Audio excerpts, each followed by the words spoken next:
Some viewers may find the following video disturbing. Viewer discretion is advised. At the very same time that America refused to give the Negro any land, our government was giving away millions of acres of land in the West and the Midwest, which meant that it was willing to undergird its white peasants from Europe with an economic floor. But not only did they give the land, they built land-grant colleges with government money to teach them how to farm. Not only that, they provided county agents to further their expertise in farming. Not only that, they provided low interest rates in order that they could mechanize their farms. Not only that, today many of these people are receiving millions of dollars in federal subsidies not to farm, and they are the very people telling the black man that he ought to lift himself by his own bootstraps. And this is what we are faced with, and this is the reality. Now, when we come to Washington in this campaign, we are coming to get our check. I remember when the ATL wasn't banging, now they banging. Niggas throwing sets and them bullets start ringing, bitches banging. I remember when the ATL wasn't banging, now they banging. Niggas throwing sets and them bullets start ringing like bang, bang, oh, bang, bang, bitch, nigga, bang, bang, bang, bang.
You talking choppers, you getting right. You wanna blow with the dope every night. Said he wanted some scratch, so we took him on life. Say you wanna get paid, you wanna be right. 18 4K got slapped Walking with out, pipe. still got on these shades, even though it ain't night. Cause they little pink pills too hard, let's go. On a SRT with a Draco tight, got a little boy way, can't sleep at night.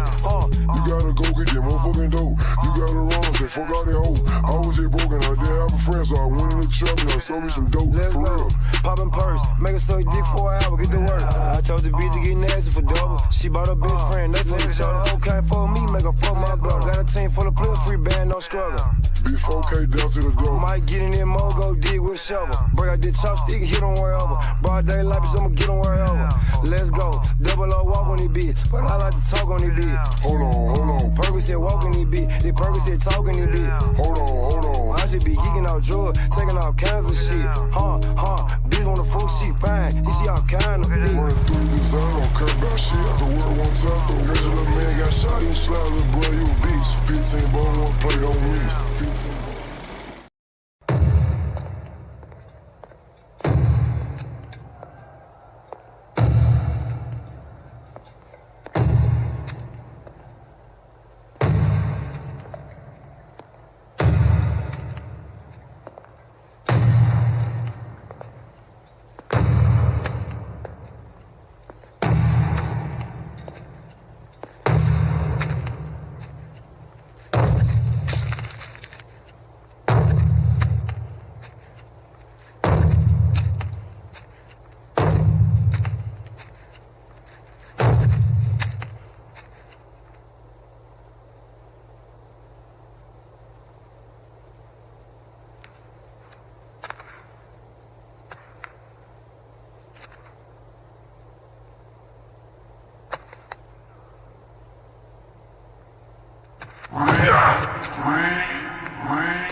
Peace. What's going on? What's happening?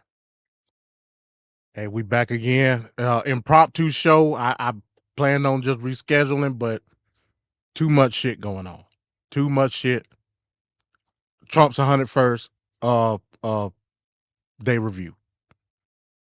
How you feeling about it, Van Cat? Are you feeling okay? You on mute, by the way. I don't know if Van Cat there. Can you hear me? Testing. 1 2 1 2.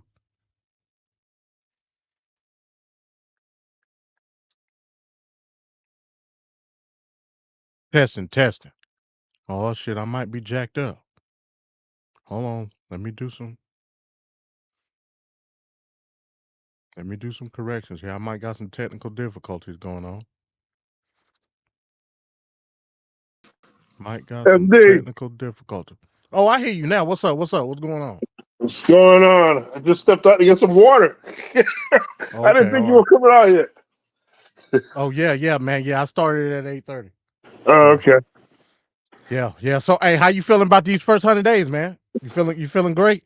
I'm feeling great yet. Oh man, the greatness is hurting my eyes.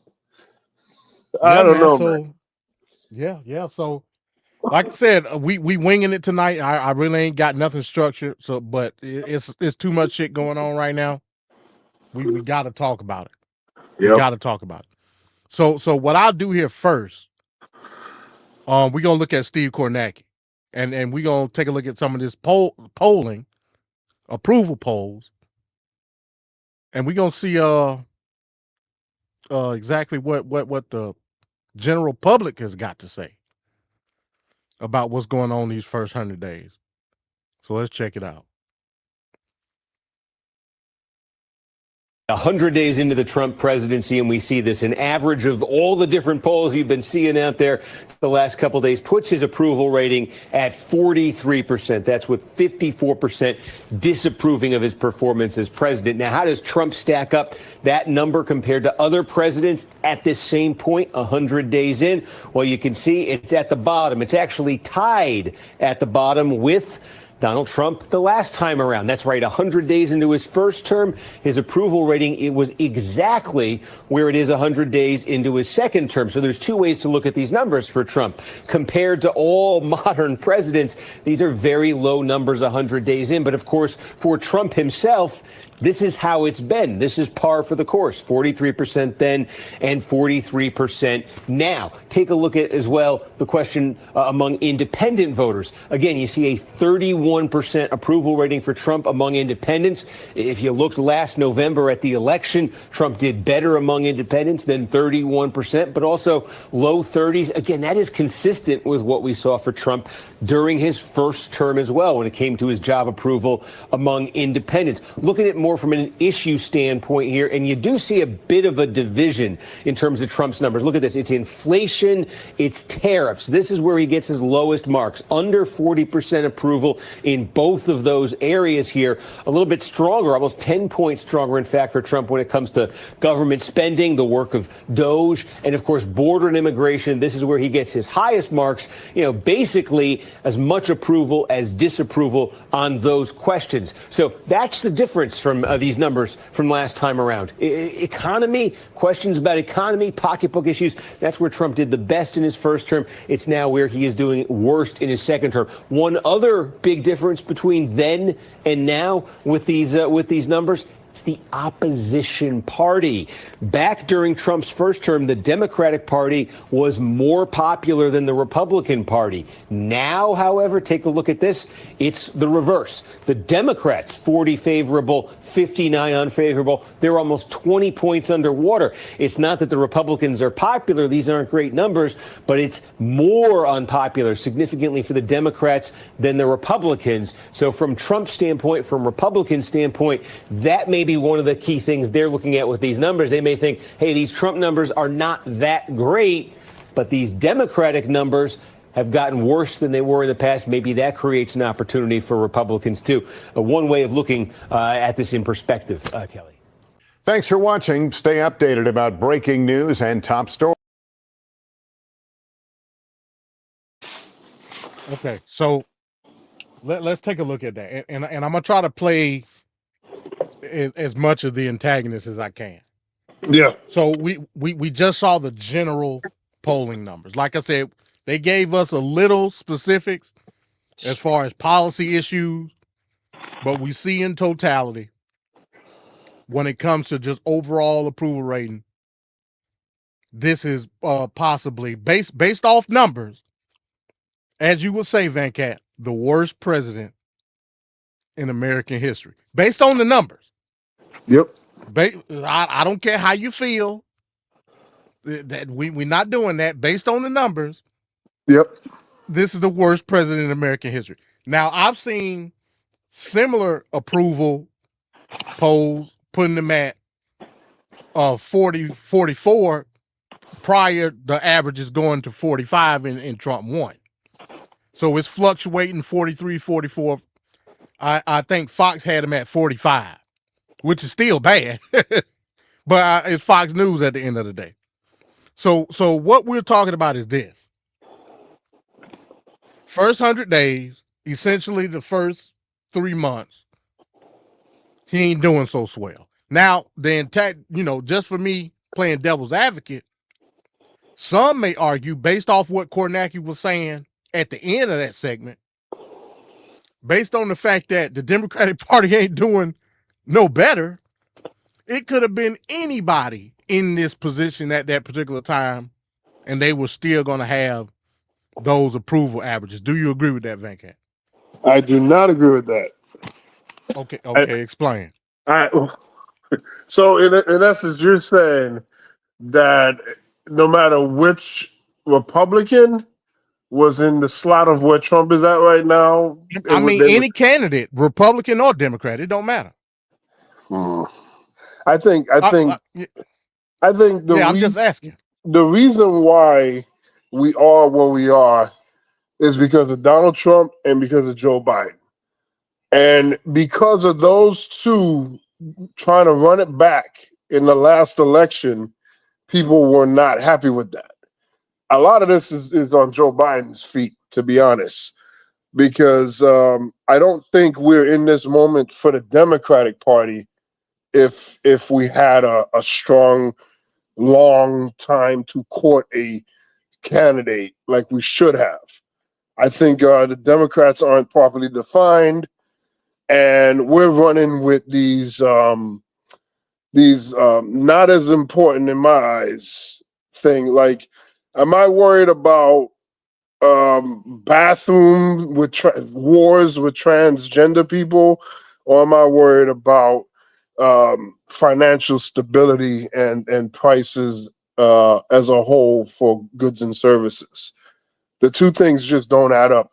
And according to the dumbasses that voted in the election that just passed, that was the big point: groceries.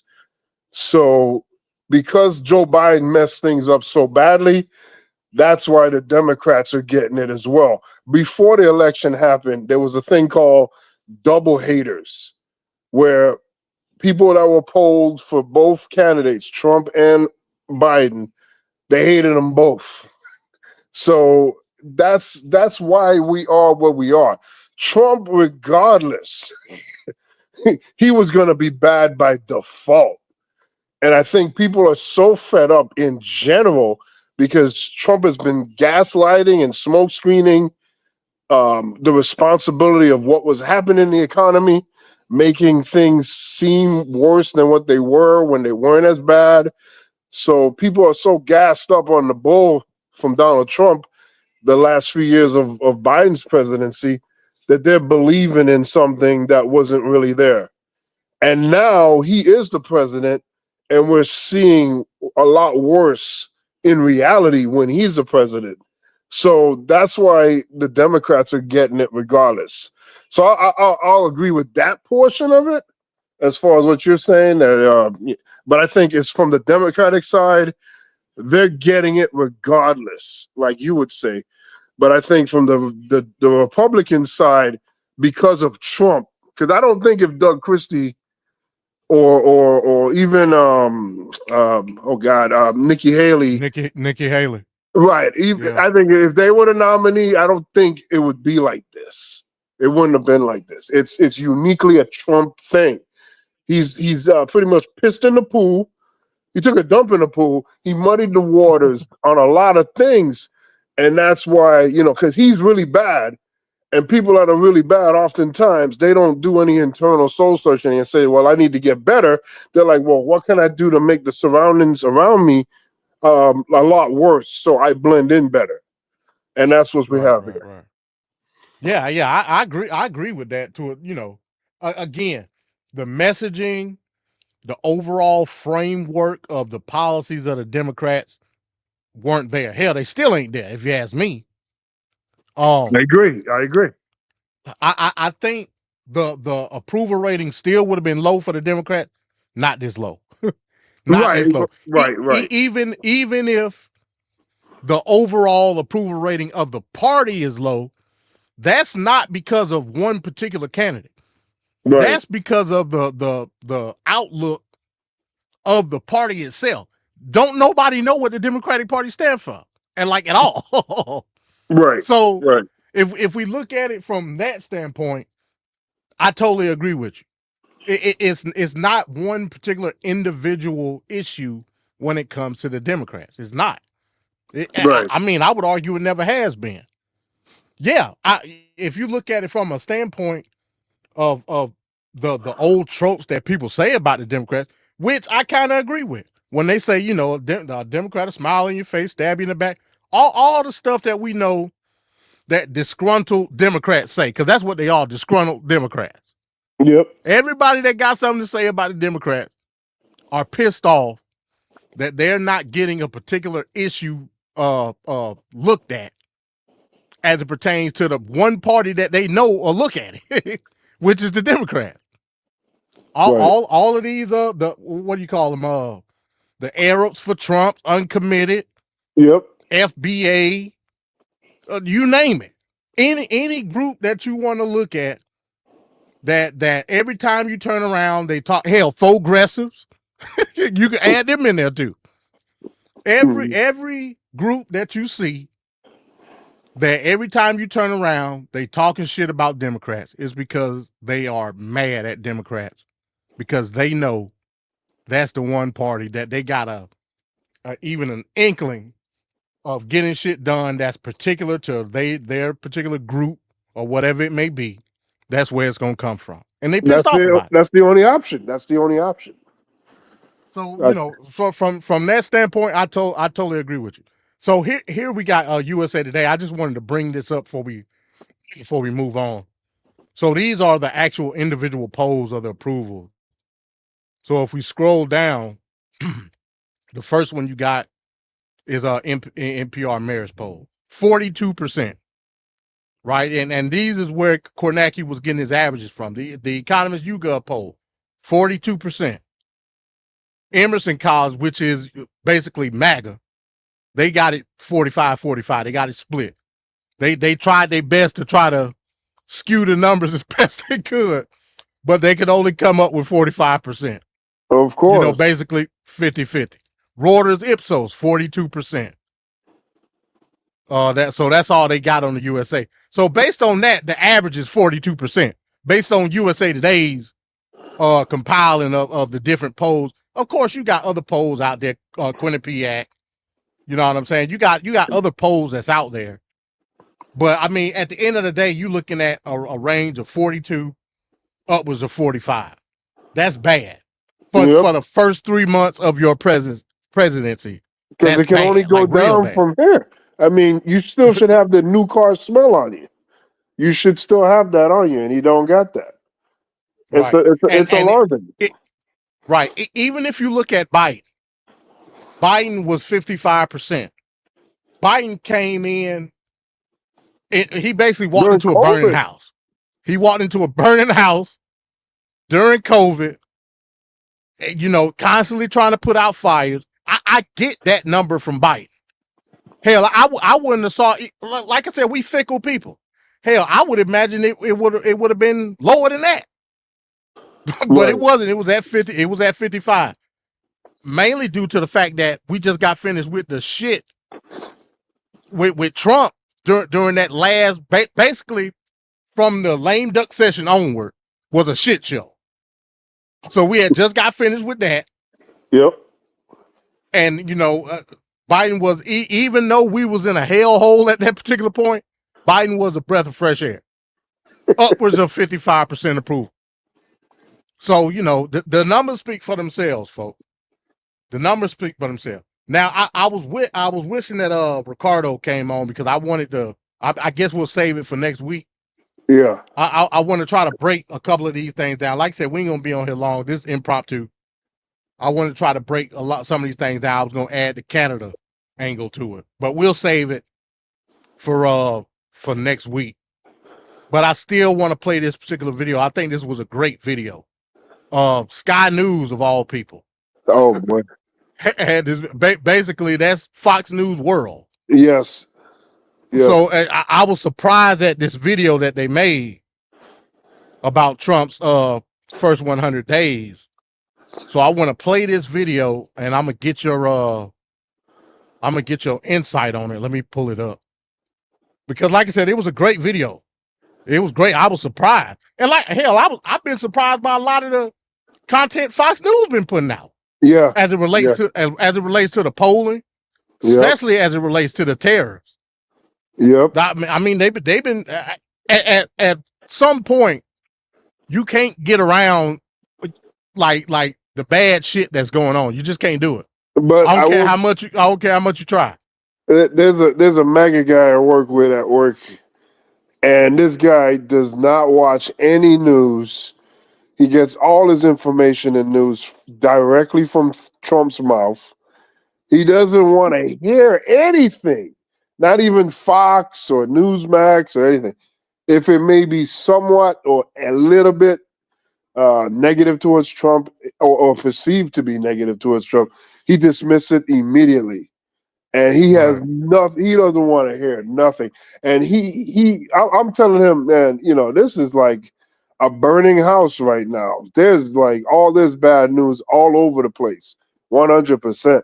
And he's like, well, I don't believe it. I don't believe it. And, you know, you can believe in that fake news media all you want to. I'm like, how's it fake news? Like, this is literally what's going on.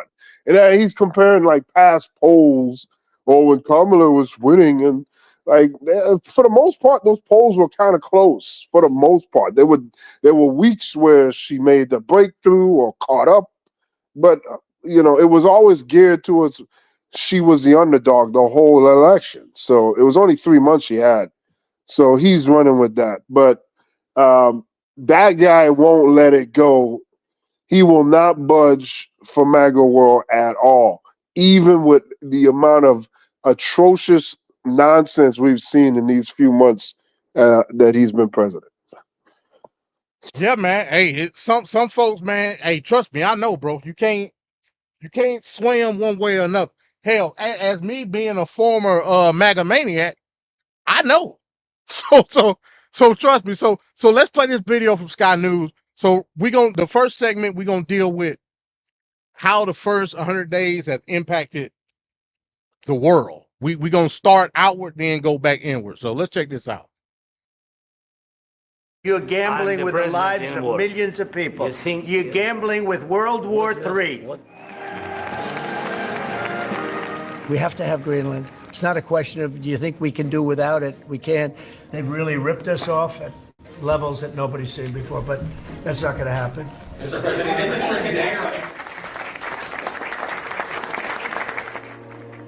Donald Trump is the businessman who's changed the way the United States does business.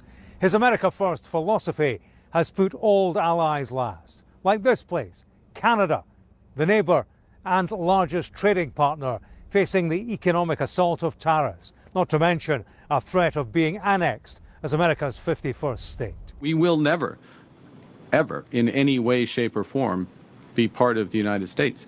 It's symptomatic of old certainties that are certain no more. Trump is a president seemingly intent on reshaping the world order, politically and economically. Thank you, Mr. President. Thank you.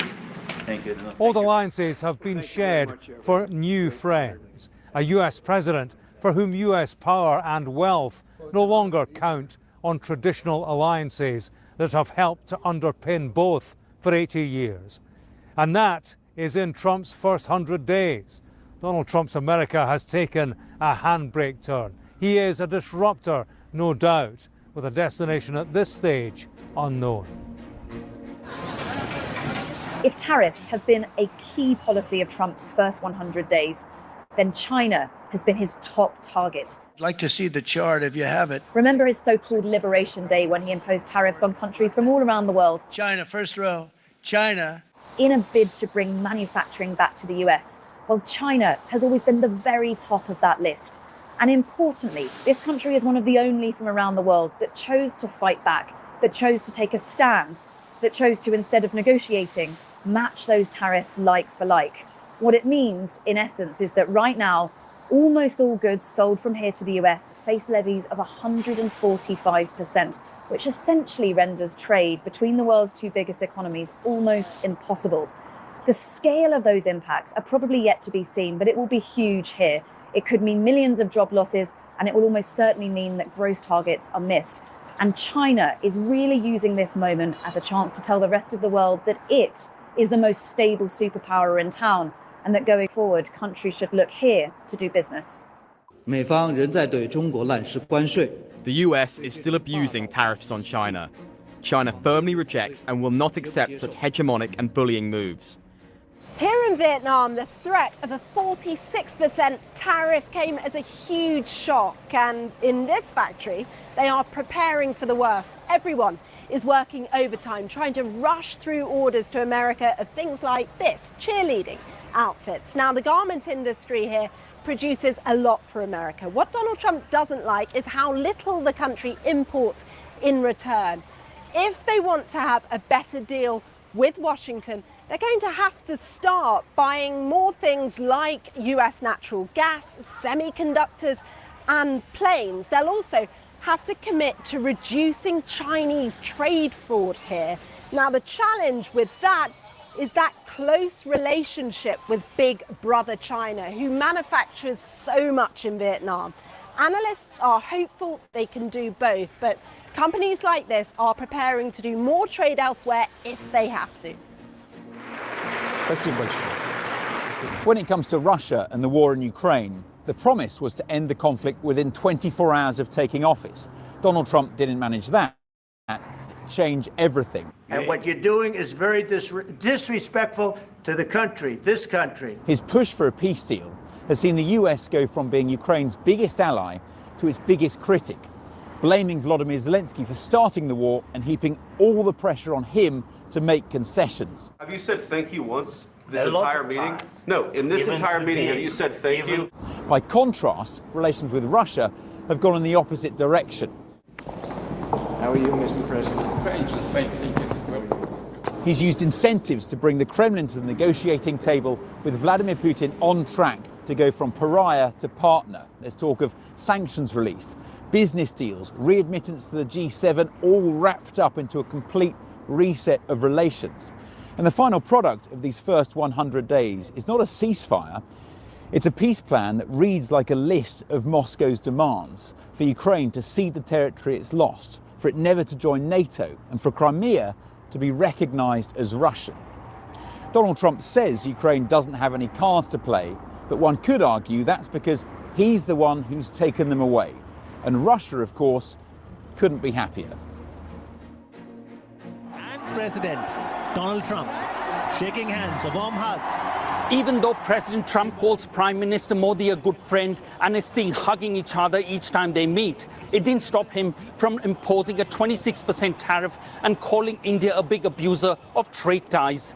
India has taken a non-confrontational approach without retaliating and has kept its concerns and criticisms under wraps. Instead, it's been thick in negotiating a bilateral trade agreement with the United States, which in the longer run will moderate its losses.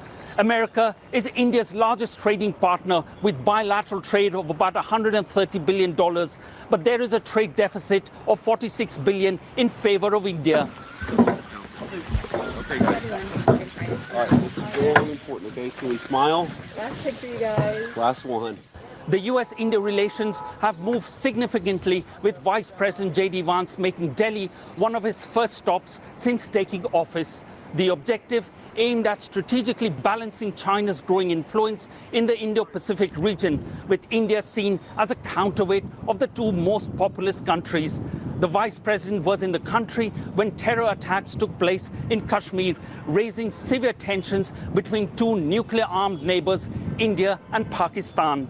We've had a very successful visit. I want to just, of course, issue our condolences to the people of Kashmir who were affected by this terrible terrorist attack.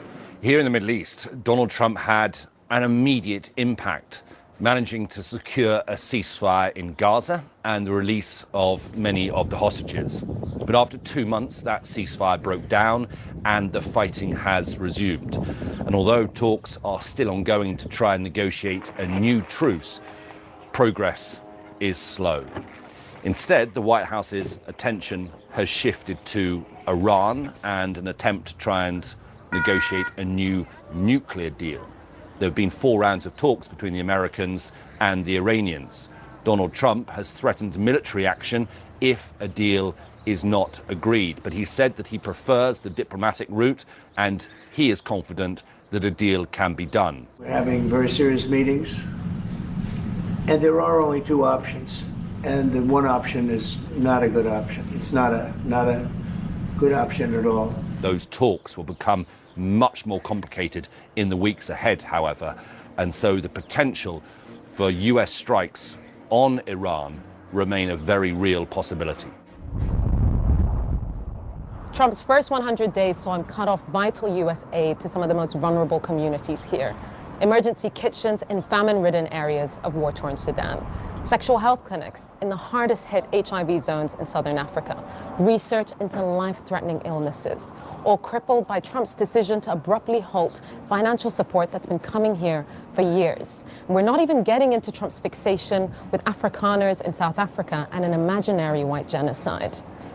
In a very short period of time, the Trump administration has managed to diminish soft power the U.S. has been building here for decades. And with the looming threat of them even closing down embassies across the continent, no one can predict what Trump will do next.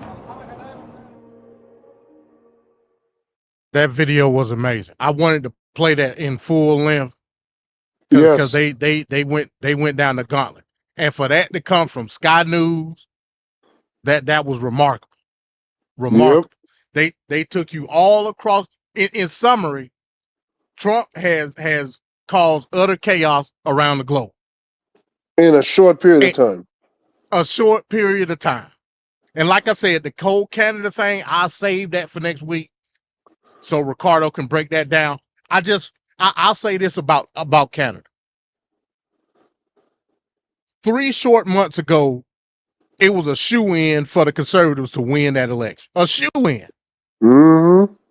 And one man alone, caused the whole country to unite. Mm-hmm. With middle fingers up. Middle elbows and middle fingers. Yeah. And said, bump that, bump whatever strife we got, bump all this cultural warfare bullshit. Our main focus as a country is Donald Trump. Yes. We need to go with the guy that's saying we need to fight Donald Trump, and that's exactly what they did. I'm talking about a historical swing from conservative to liberal. Like I said, not based on policy. Don't like that. Put that in the water. It's nothing. Not based on policy. Based on one man, Donald John Trump.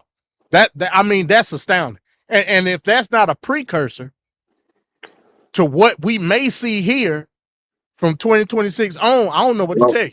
Oh yeah. Oh yeah. Blue wave. I don't know what to tell you. Like blue wave time. Yeah. I mean, like I said, yeah, this policy is important. Don't get it twisted. Yeah.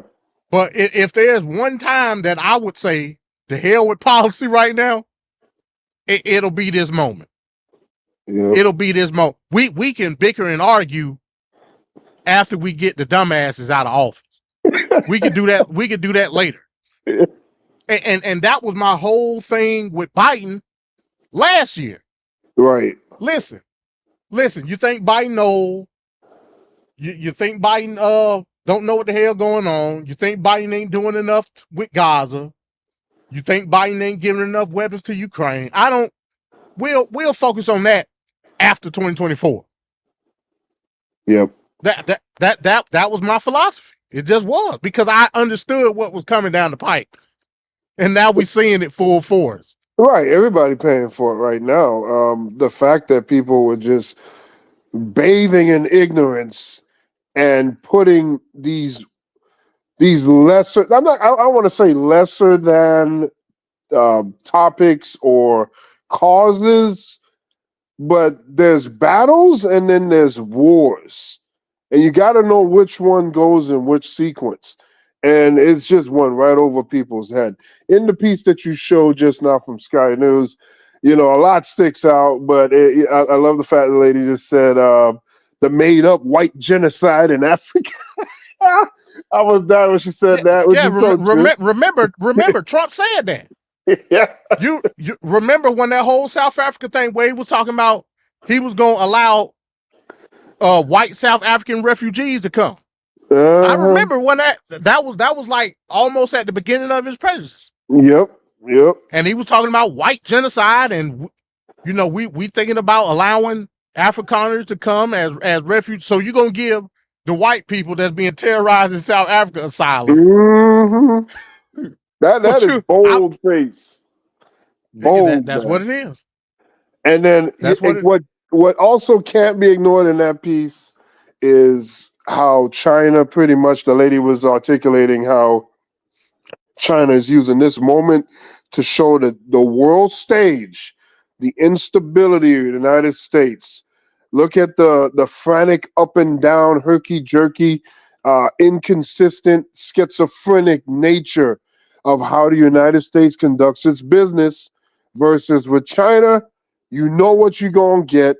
It's straightforward, consistent, and you don't have to have any drama attached when dealing with China. I think that was a very striking thing to point out, and China is right to do that. I mean, anybody with sense would point to look at how unstable the United States is, and it just doesn't stop at Trump, because the notion now from the world has to be, oh my God, the United States has an election every 4 years, and it's dramatic swings from being sensible to being unsensible. And do you really want to deal with that? Is this really a place that you want to associate with and depend on? So yeah, it makes sense. Yeah, that's what it is, man. And like, I got up on the screen right now in regards to Ukraine. So yesterday, the quote unquote minerals deal was finally signed. The same minerals deal that was supposed to be signed when the whole debacle happened in the Oval Office with Zelensky and Trump. Now, like I said in the group chat yesterday, it's a farce. It don't mean nothing. It's theater. Nothing is going to pop off as far as any type of economic advancement for the United States and Ukraine until Russia stop doing what they're doing. Everybody knows that.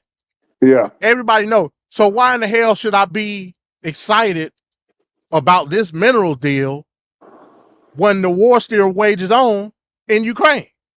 Right. You're not, no U.S. company is going into Ukraine to do anything until that war ends. Now, the question is, how is it going to end? That would be my question. I would argue that it's Trump's hope that Zelensky just succumb and just say, bump it. Y'all can have it all. Do what you got to do. And it's so we can stop it. Yeah, but that's not an option, though. It's not. That's really not an option. Me and you know that's not an option. Yeah. Me and you know that, but do Trump know that?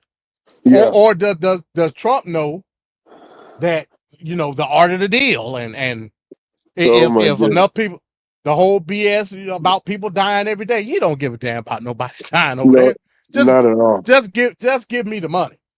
Yeah. Give me the resource. And ultimately, you know, again, it's ultimately to benefit whatever contractor or whatever resource company comes over there and extracts whatever they got to extract in Ukraine.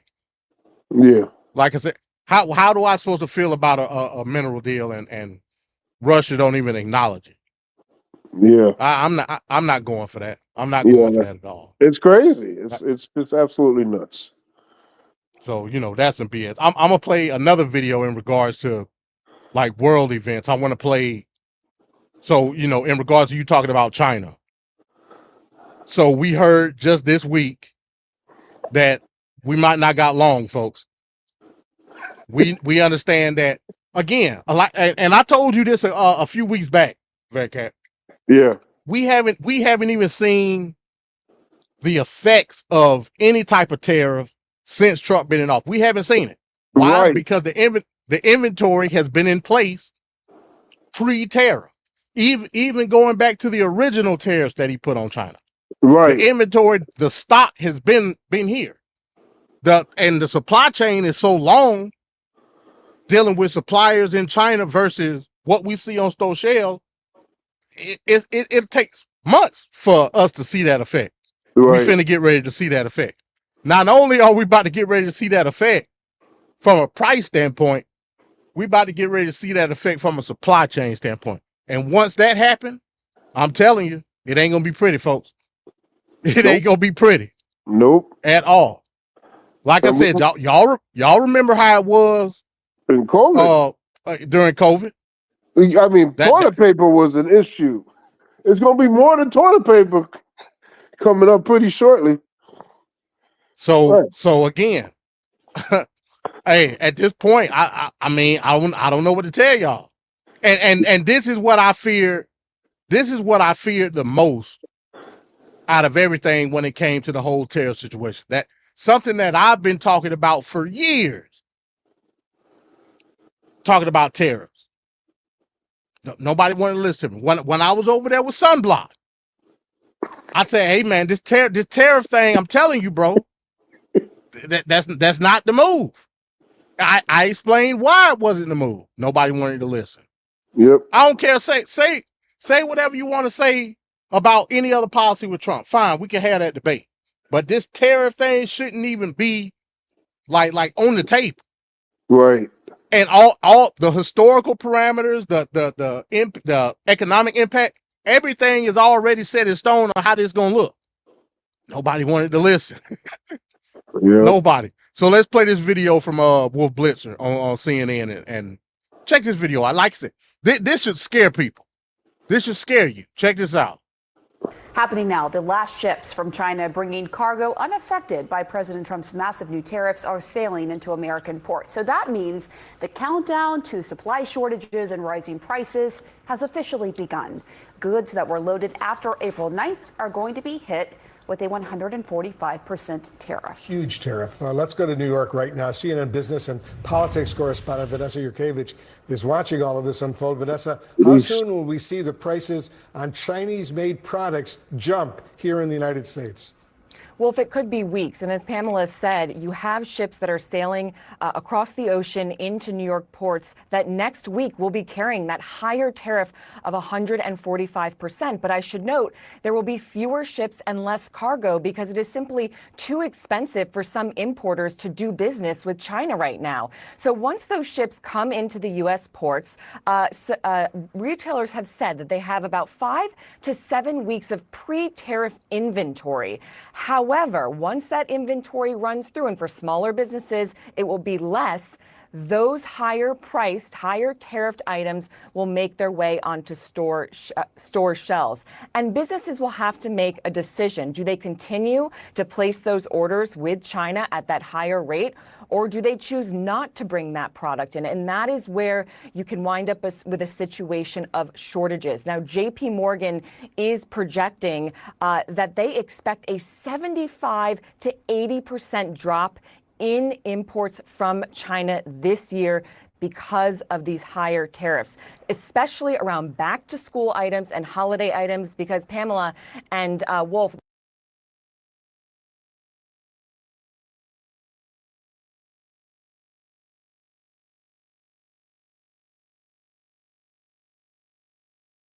Yo, my bad. I wanted to stop it right there.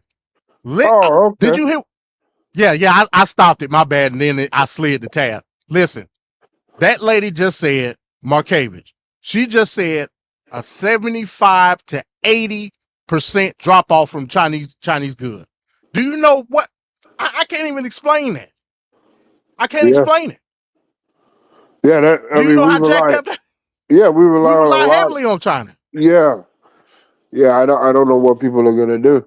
I mean, when goods are sparse or rare and in short supply, that's automatically gonna make things cost more because there's such few things. Think about eBay. You're getting a discontinued item or something, and it's in short supply. You're gonna pay these ridiculous type prices. Oh my God. Right. So yeah, man. Hey, we screwed, man. I don't know how else to say it. We screwed.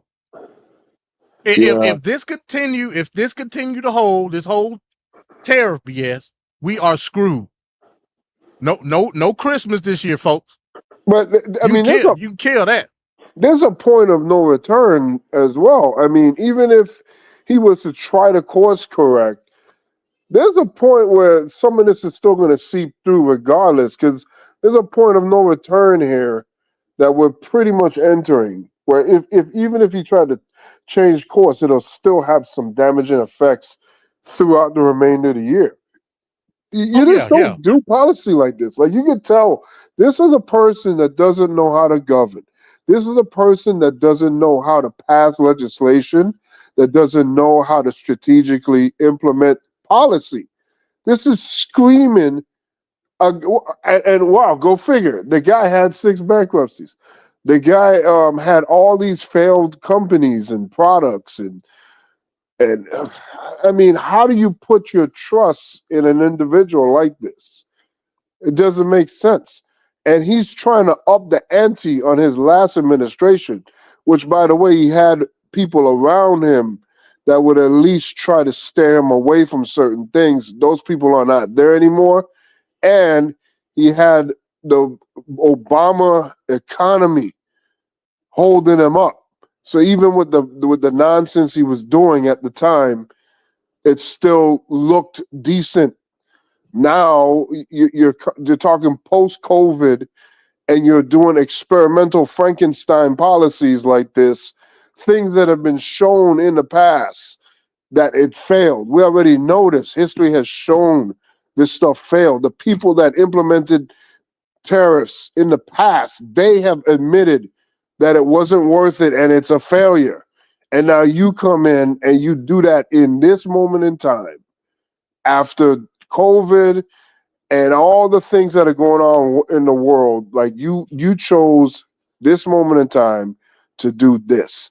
And the idea that he just so nonchalantly talk about, well, there's going to be a little bit of pain, or there'll be, Americans will, he literally just said Americans will have to do it a little less. Who the hell wants to deal with a little less? For what? What are we doing this for? And hell, Americans dealing with a little less now, because hell, we can barely afford shit now. Exactly. We doing a firm and afterpay to pay for groceries and products just to get by week to week. The productivity of American workers as is and the pay with that productivity has not kept up. And now you add inflation to that mix, the pay is way off, way off. So I don't know what the hell implementing this tariff strategy to go after friends and rivals, these countries, I don't see how that's a winning strategy, especially in this moment in time. Yeah, I agree with that. Let's continue with the video. Those items are starting to come in right now and will be coming in through October. Those are the key time periods to watch for consumers. Right, and just to follow up on that, you heard President Trump yesterday acknowledge that the price of toys could go up, that shelves won't have as many toys, dolls for kids. But it's not just toys coming from China that American consumers buy, right?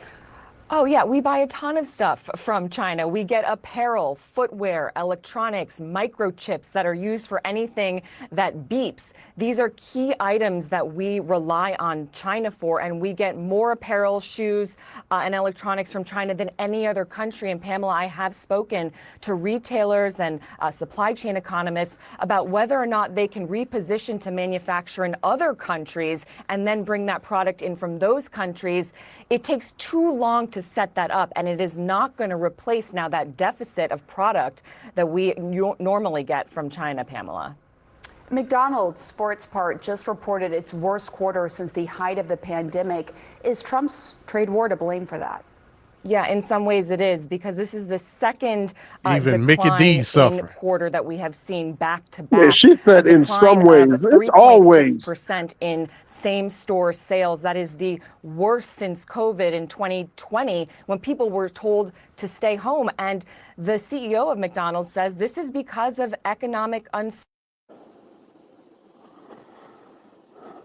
Yeah, let me stop it right there. You know it's bad if Mickey D's is hurting. Mm-hmm. You know it's bad. Because when all else fails, you can go to Mickey D. Yep. But hell, even at Mickey D's, the prices are skyrocketing. Even at Mickey D's, folks. And like I said, I ain't no McDonald's guy. I actually hate. I think McDonald's is the blandest of the bland.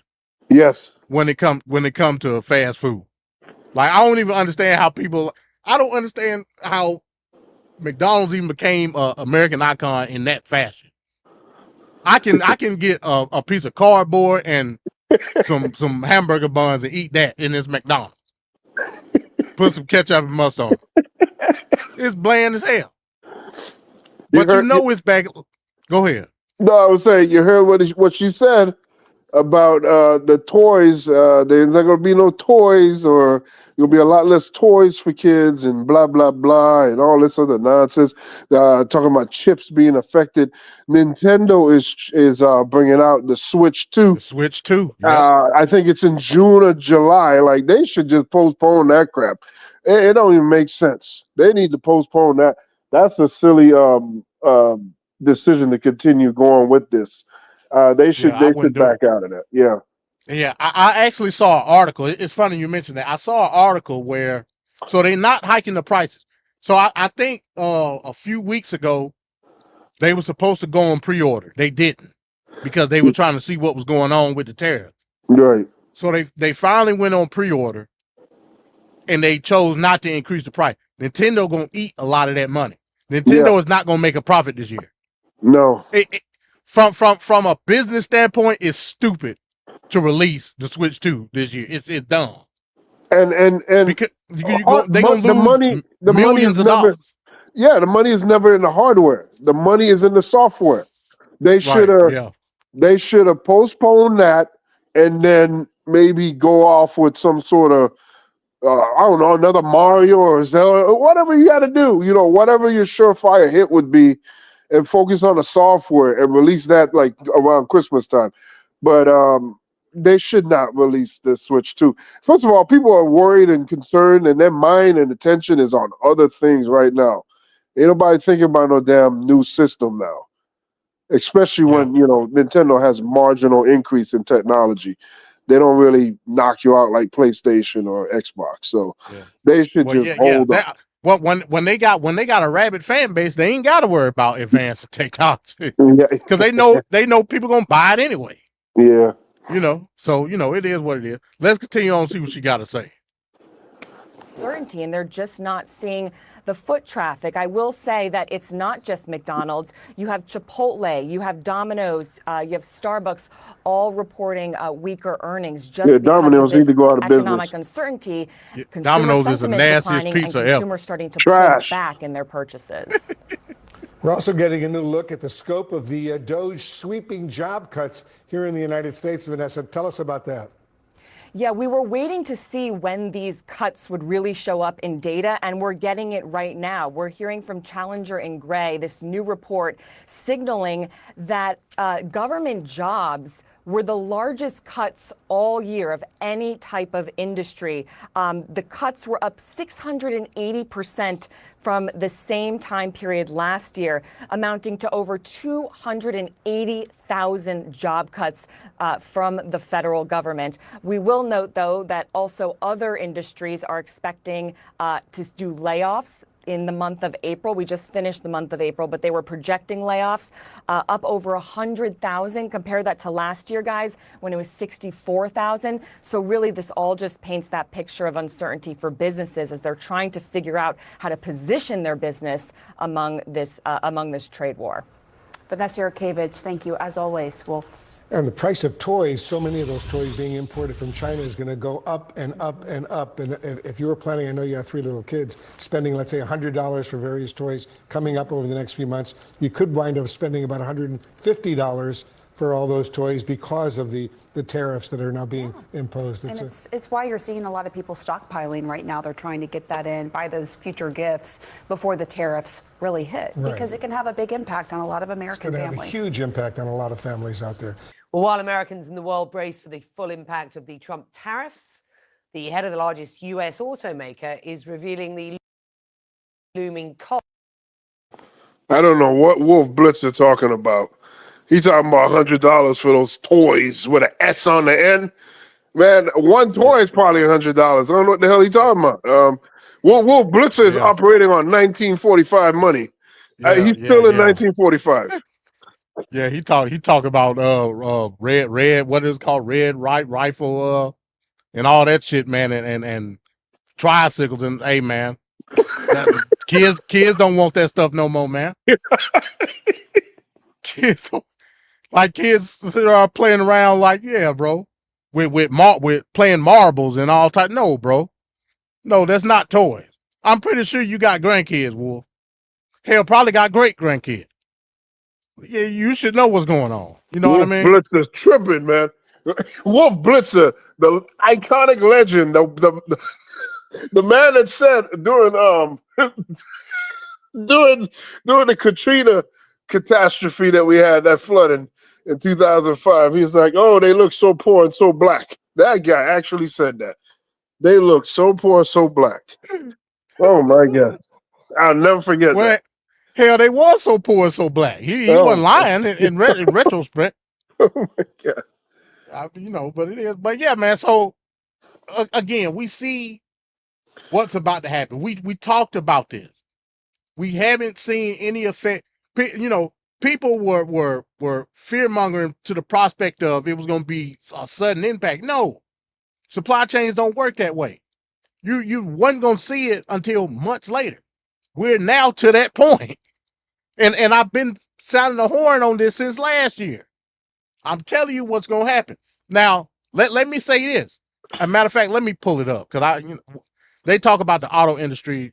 We can get back to that later. So the GDP growth report just came out a couple of days ago. Yeah. Shrink. So it was 0.3 retraction of GDP in the first quarter of this year. Trump tried to blame it on Biden some type of way. I don't know. Yep. But he tried to blame it on Biden. Biden left last quarter of 2024 with 2.4% GDP growth. Yep. I don't understand how it's feasible to come up with any type of explanation to blame Biden. Well, I'm surprised he didn't blame Obama because that's like his bread and butter right there. He jumped hopscotch over Biden and go right to Obama. Forget that crap. Now the economic definition of a recession, Fat Cat. Yep. Is literally 2 straight quarters of GDP shrinkage. Yep. We just saw one. That was from January to March. That's all him right there. The shit is just now hitting the fan. And it's spreading everywhere. April to June. So I mean, if I'm going to make an assumption, this is purely an assumption, Venkat. Yep. If I'm going to make the assumption, based on what we're seeing right now, I would assume that we will have probably even more shrinkage than we did the first quarter. It has to be. Because now we're seeing the actual effects of the policies that he's trying to implement. Yep. So it's almost guaranteed there'll be another shrink in the GDP in the next report. So by definition, Pancake, that would be a recession. That would be a recession. Which he's denying that it's a recession. How is it possible? This is baffling to me. You just got into office. We're already here. Like, he took no time to get us here. It's amazing. And like, people are still trying to support. I walk around and I still see people wearing Trump hats, Trump shirts on a daily. At least a few, a couple people I see still doing that. And a lot of it can't be a reaction to what's going on now. It's just that sports team mentality. That's my team. Lose or win. That's my team. And they just owning the libs. Oh my goodness. Yeah. That's all. That's all. They don't give a damn about. If the world can be burning around them, as long as they owning the libs, they fine. Yeah. They fine. It's true.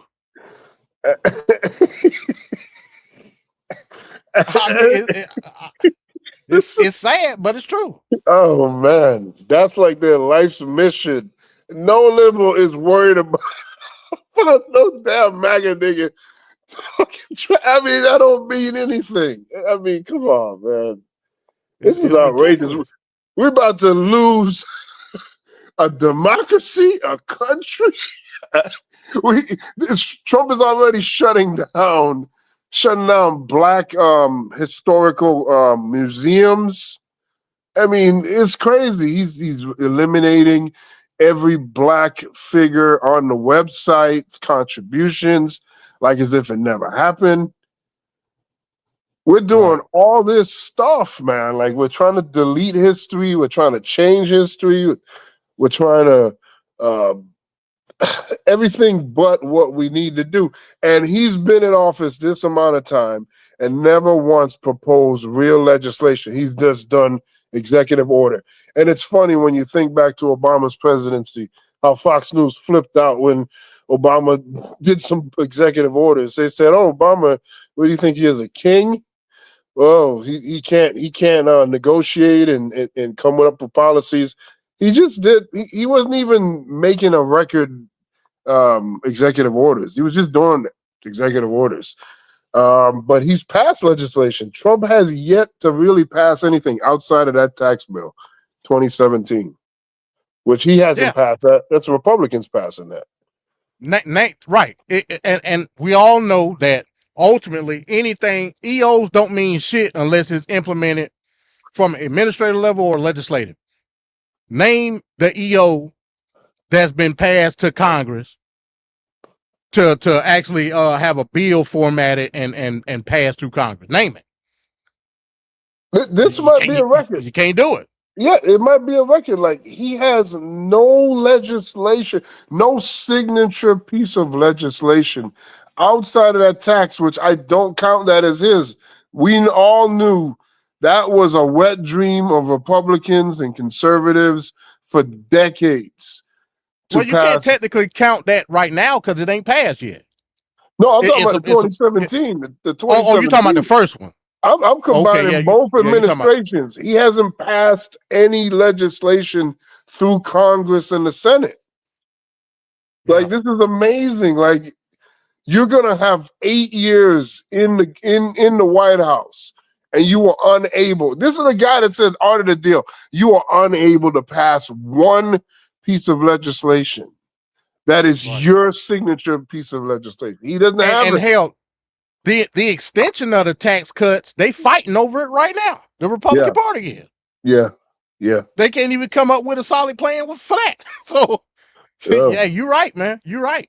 Like I said, the only thing that Congress has done in this term, they got the Lake and Riley Act, which nobody gives a damn about. Mm-hmm. You know, they got the women's sports bill, Nobody gives a damn about. They passed the CR. The damn government didn't shut down. Yay, I guess.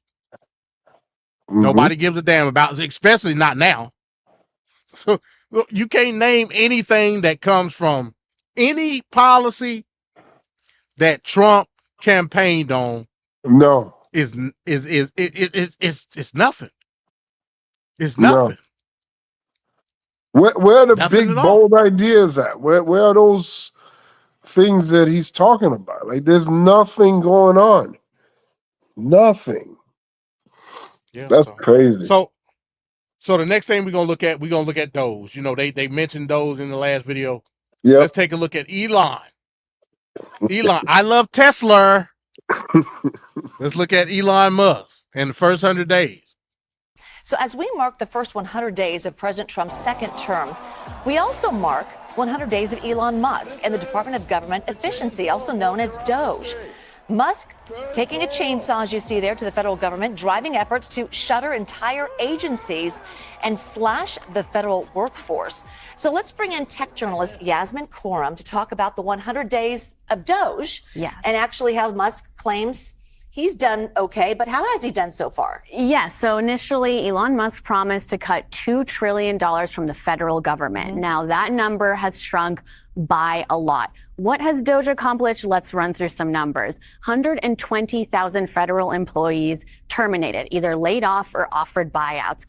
According to the Doge website, it says that it has saved $160 billion now. We don't have the documentation for all of that or the receipts. Keep in mind, that is less than 8% of the original $2 trillion promise. Entire agencies have been dismantled, such as USAID, Less than 8%. CFPB. Other agencies such as the FDA, That's what they said. HUD, Department of Education have all been affected.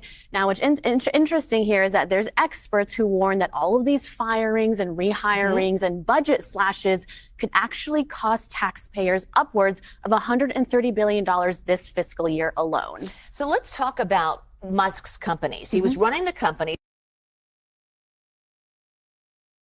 So let's break that first part down. Wow.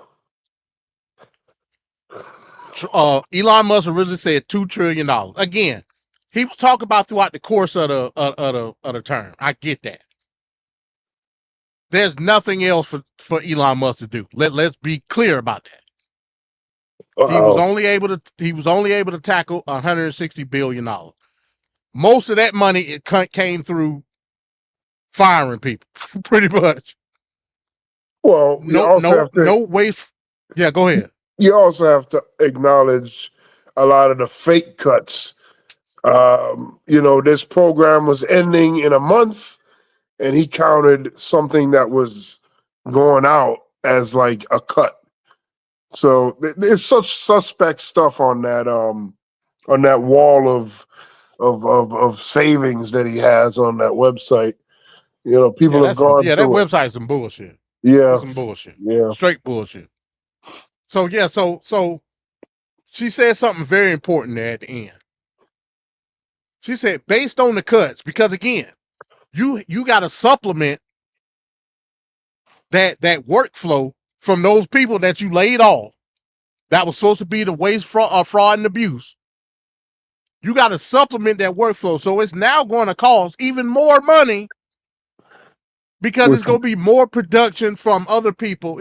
She said upwards of $130 billion. So Right, what did you cut? that makes it more inefficient. You said it, Venkat. I didn't. God, This It's is outrageous. ridiculous, bro. This is an upside down world we live in, man. It's Oh, ridiculous. All right, let's continue. He's on top of running Doge. So walk us through how his businesses fared through kind of this double job.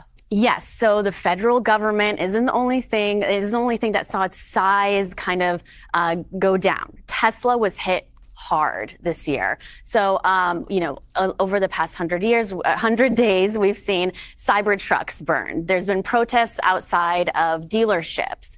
Tesla has done so bad that last week, Elon Musk got on his earnings call with his investors and assured them that he would be stepping away from Doge, would only spend about 1 to 2 days a week starting in May, and he would become an active CEO again. I mean, things got so bad that at one point we saw President Trump parade out Teslas onto the White House and tell people to buy them in order to boost Tesla's stock price. We've also heard from cabinet officials talking about how great Tesla is. So Musk telling his shareholders last week after a really bad earnings report, first quarter, he is going to be an active CEO again. I've been talking to Tesla investors.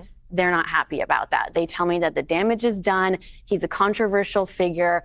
They don't want him to return to Tesla full time. Was there a particular turning point? You know, he had all of this momentum.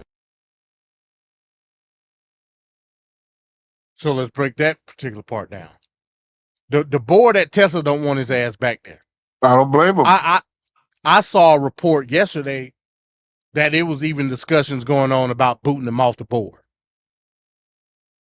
They about the Vince McMahon, Elon Musk. That's perfect. And like you said, I don't blame him. Yeah, I mean, he's toxic. He's toxic to Tesla.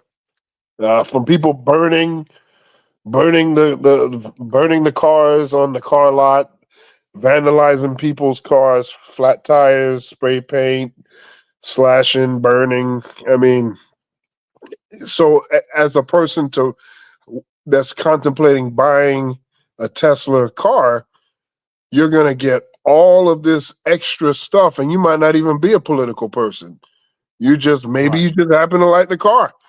But if you get the car, you know you're going to be subjected to possible vandalism and all the other issues that goes along with buying that product, because Elon Musk is attached to it.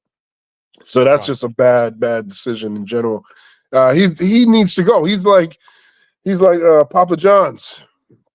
He's got to go.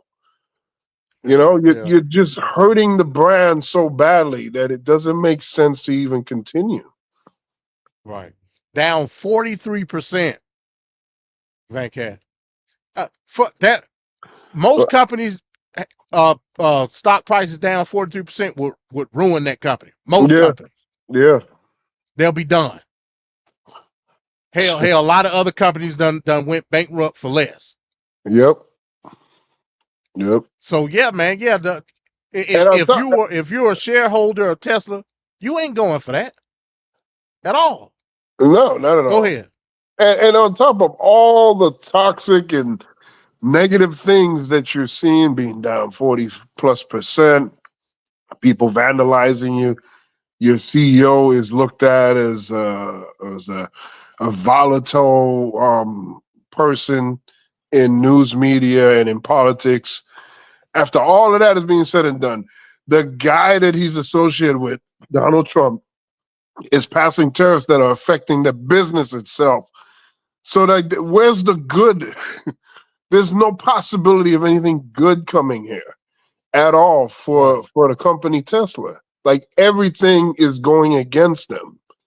It just doesn't make sense. Even if Elon goes away, or the tariffs are going away, I'm sure Trump may try to change to help that, but it's just too much nonsense. Like, you feel like this administration never thought fully out everything that they wanted to do and how they wanted to do it. They just said, okay, today's Sunday, let's go ahead and execute this. And that strategy is just juvenile and silly. And it's causing a lot of uncertainty, and it's causing a lot of panic. It's not working. Yeah. Let's play a little bit more of this. At the start of his administration. So 100 days in, now we kind of examine it, and now he's stepping back. He's on his way out. Yes, there was a turning point. It was in Wisconsin. It was when Elon Musk, we all saw, he put on a cheese head hat. He donated $20 million of his own money for this hotly contested state Supreme Court race. A Democrat ended up winning. And this is kind of where he lost a bit of muscle. President Trump loves results. We know him by now. And Elon Musk didn't deliver. The voters didn't follow Elon. It has been a whirlwind 100 days. As you said, he has a lot of other companies, SpaceX, Neuralink. 2 of his companies merged. xAI, his AI company, merged with his social media company X. Who knows what happens there? Right. We should check back in another 100 days. Okay, we will. We'll check back with you as well. All right, Yasmin, thanks so much. Also, you can read more of the 100 Days of Elon Musk through Yasmin's Substack, the Y-Axis. Okay. So again, that's Elon. Elon, I think when it's all said and done, he's gonna falter into the void of obscurity. Yes. All his companies still gonna exist, but he's gonna be so publicly shunned from being at the highest of the highs at one point with the start of Tesla and SpaceX, being looked at as this technical figure that many would say hell was left leaning at one point to now just a full blown MAGA maniac. Nobody likes him. He awkward as hell. Nobody want to be around him, and he destroying the very thing that he helped. I ain't gonna say he helped build, but he helped foster into basically American institutions as we know it today. Yep. I would say that's super duck territory. You can't get no super duck in there. Yep. I would agree. The richest man in the world. Some people are projecting based on what's going on with his companies and what's going on with him right now. He may drop off the top of the mountain. Maybe the 2 or 3, because he's losing so much money. Yes. But that's super duper duck. Oh boy. Ain't no way in the hell I'm the richest man in the world and I'm worried about what's going on with Donald Trump. I don't give a damn. Right, just keep giving me the contracts. Yeah, exactly. Exactly. That's all I would care about. He's making all this money, and he is worried and concerned and trying to prod into regular Americans' lives. He's trying to impose his will onto the masses. You've already won the game of life, essentially. You have all this money. And now it's not even about that. It's about ego and pride and all this other stuff. You know, you just can't be happy with what you got and just live out your life. You know, these jackasses, they just continue to go on doing more corrupted, power tripping actions. Ask Diddy.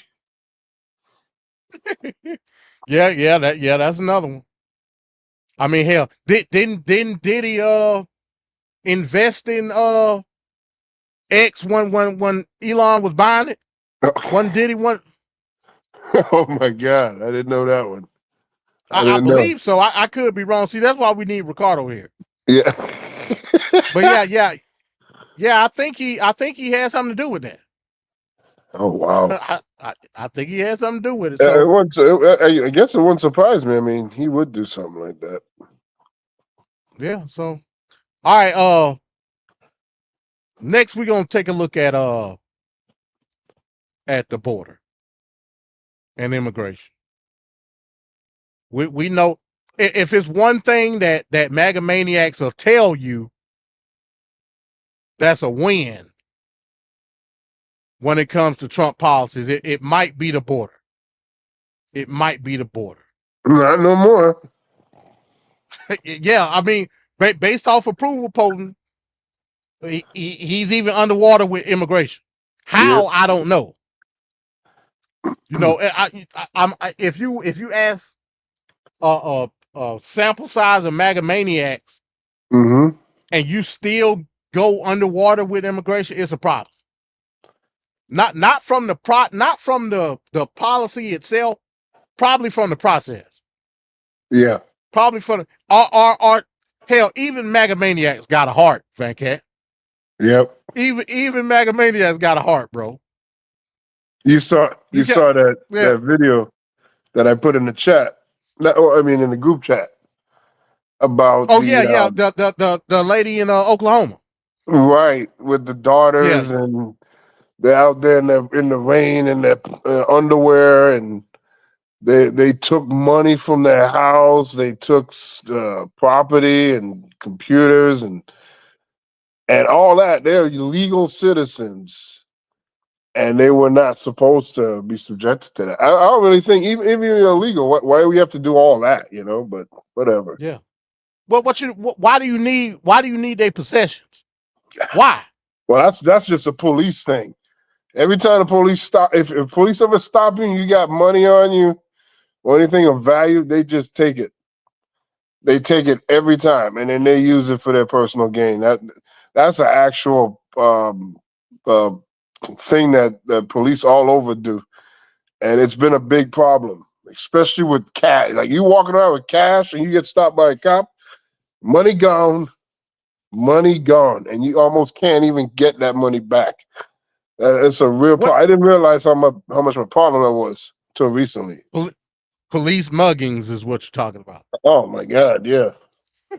Well, like I said, walking around with money, I guess you will get it took, because a couple of weeks ago, Chrissy Nome had $3,000 in her purse, and we talked about it, and it got stolen. Ain't nobody safe about these streets. Ain't nobody safe. That's just what it is. So let's take a look at this video and see what they got to say about the border and immigration. Oh, crap. With us now, NBC News senior White House correspondent Gabe Gutierrez, NBC News Homeland Security correspondent Julie Ainsley, and Veronica Cardenas, former assistant chief counsel for U.S. Immigration and Customs Enforcement. So, Gabe, on immigration, the president has a lot he can point to. Yeah, Jose, good morning. The Trump administration has been pointing out what you just alluded to, that illegal border crossings are at a record low, and they have been since President Trump took office. Now, ICE arrests have also been significantly higher throughout the country. Deportations, though, however, have lagged slightly behind the Biden administration during the same period last year. But the administration is quick to point out the reason that is because illegal border crossings have been so low that during the Biden administration, some of those deportations, and many of them, in fact, were actually migrants that had come over the border in Mexico, been encountered by Border Patrol, and then immediately deported. So that's why deportations are actually slightly lower now. More undocumented immigrants are being deported from the interior of the country. Now, Caroline Leavitt, the White House press secretary, tried to sell some of those accomplishments yesterday as the administration neared the mark of its first 100 days. Listen. America's borders are now secure because of President Trump.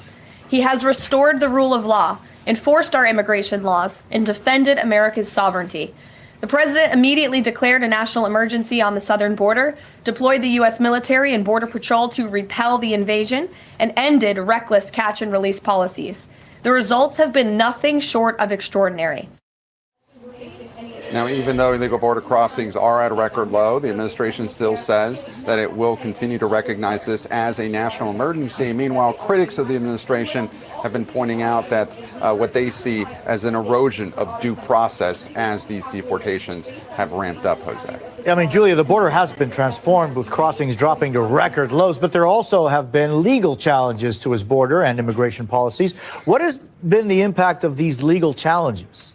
Yeah, actually, Jose, there's a hearing just today at 2 o'clock in D.C. about Trump's use of a 212F authority. That's what he used to basically shut down the entire system for applying for asylum at the U.S. border. As you know, President Biden made it virtually impossible for anyone to claim asylum if they cross the border illegally. Then Trump shut down asylum pathways for those who were crossing legally and presenting themselves at ports of entry to try to say that they had a fear of returning to their home country. That's being challenged in court. That's been one of the more slow-moving legal challenges. I think we've been talking a lot more about his ICE policies and what he's been doing to invoke the Alien Enemies Act, of course, when it comes to sending those alleged members of Tren de Aragua and MS-13 to El Salvador. But the border really has had a drastic drop.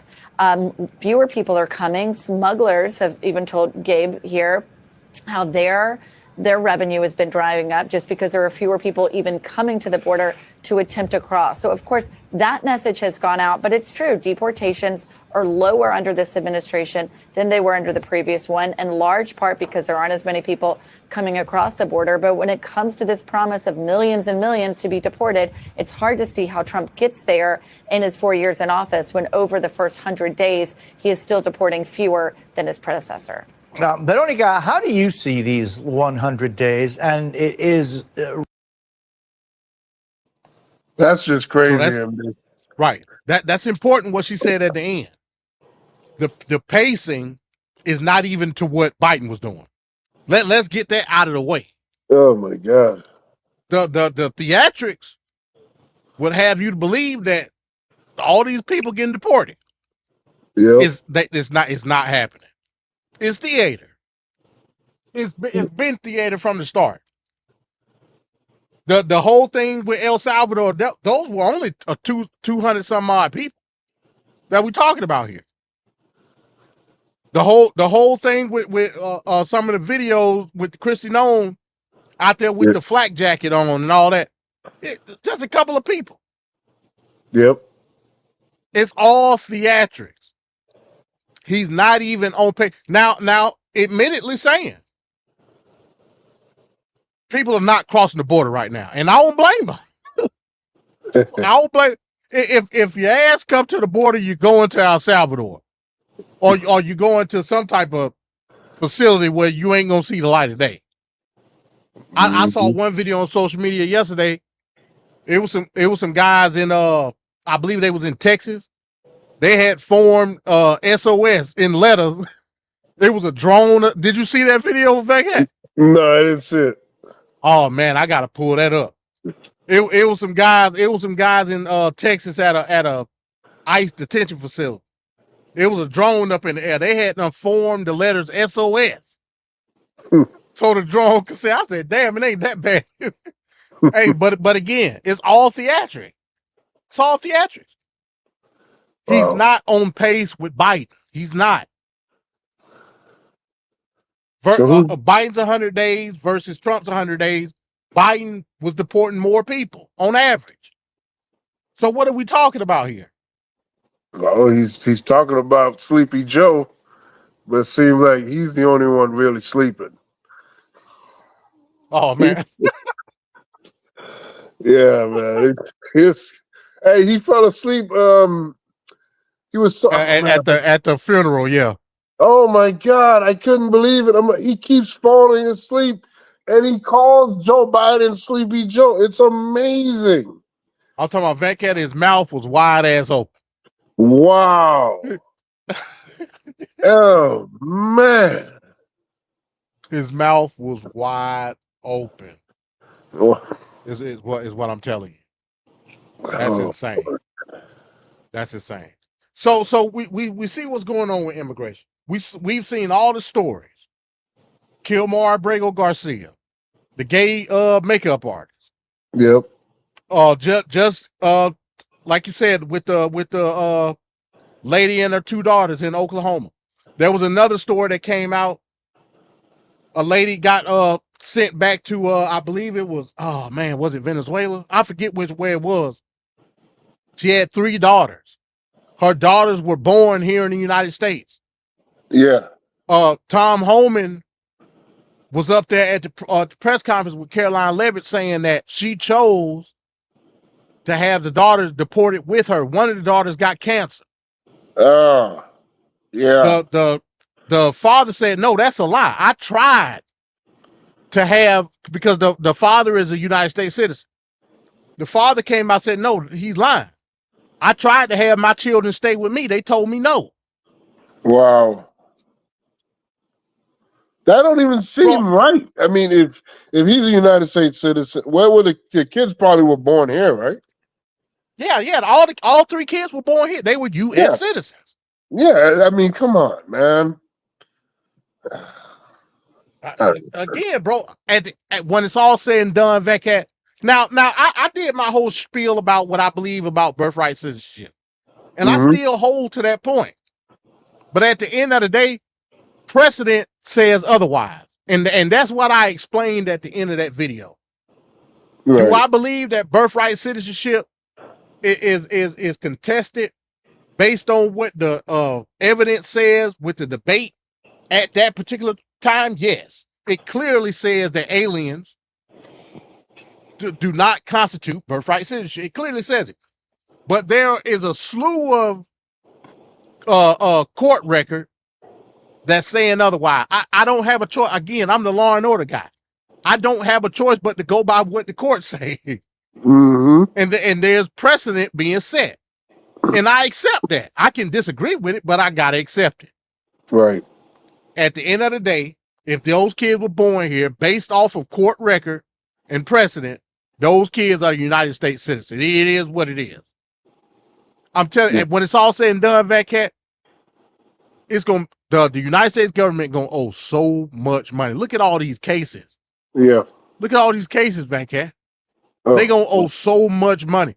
A lot of these quote unquote illegal immigrants are gonna come out millionaires. Yeah. For what? For the dumbassness of one person, Donald Trump.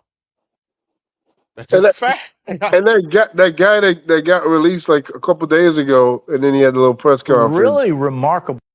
Oh yeah, you talking about the Palestinian guy? Yeah. Yeah. That's crazy. Yeah. Hell, not to mention, the stuff was going on with the protesters on the university campus. Not to mention that. You just walking down the street one day. Next thing you know, they put the black bag over your head, and you wake up and you in Louisiana. Yeah. Getting waterboarded. Ain't no telling what the hell going on. That's another thing.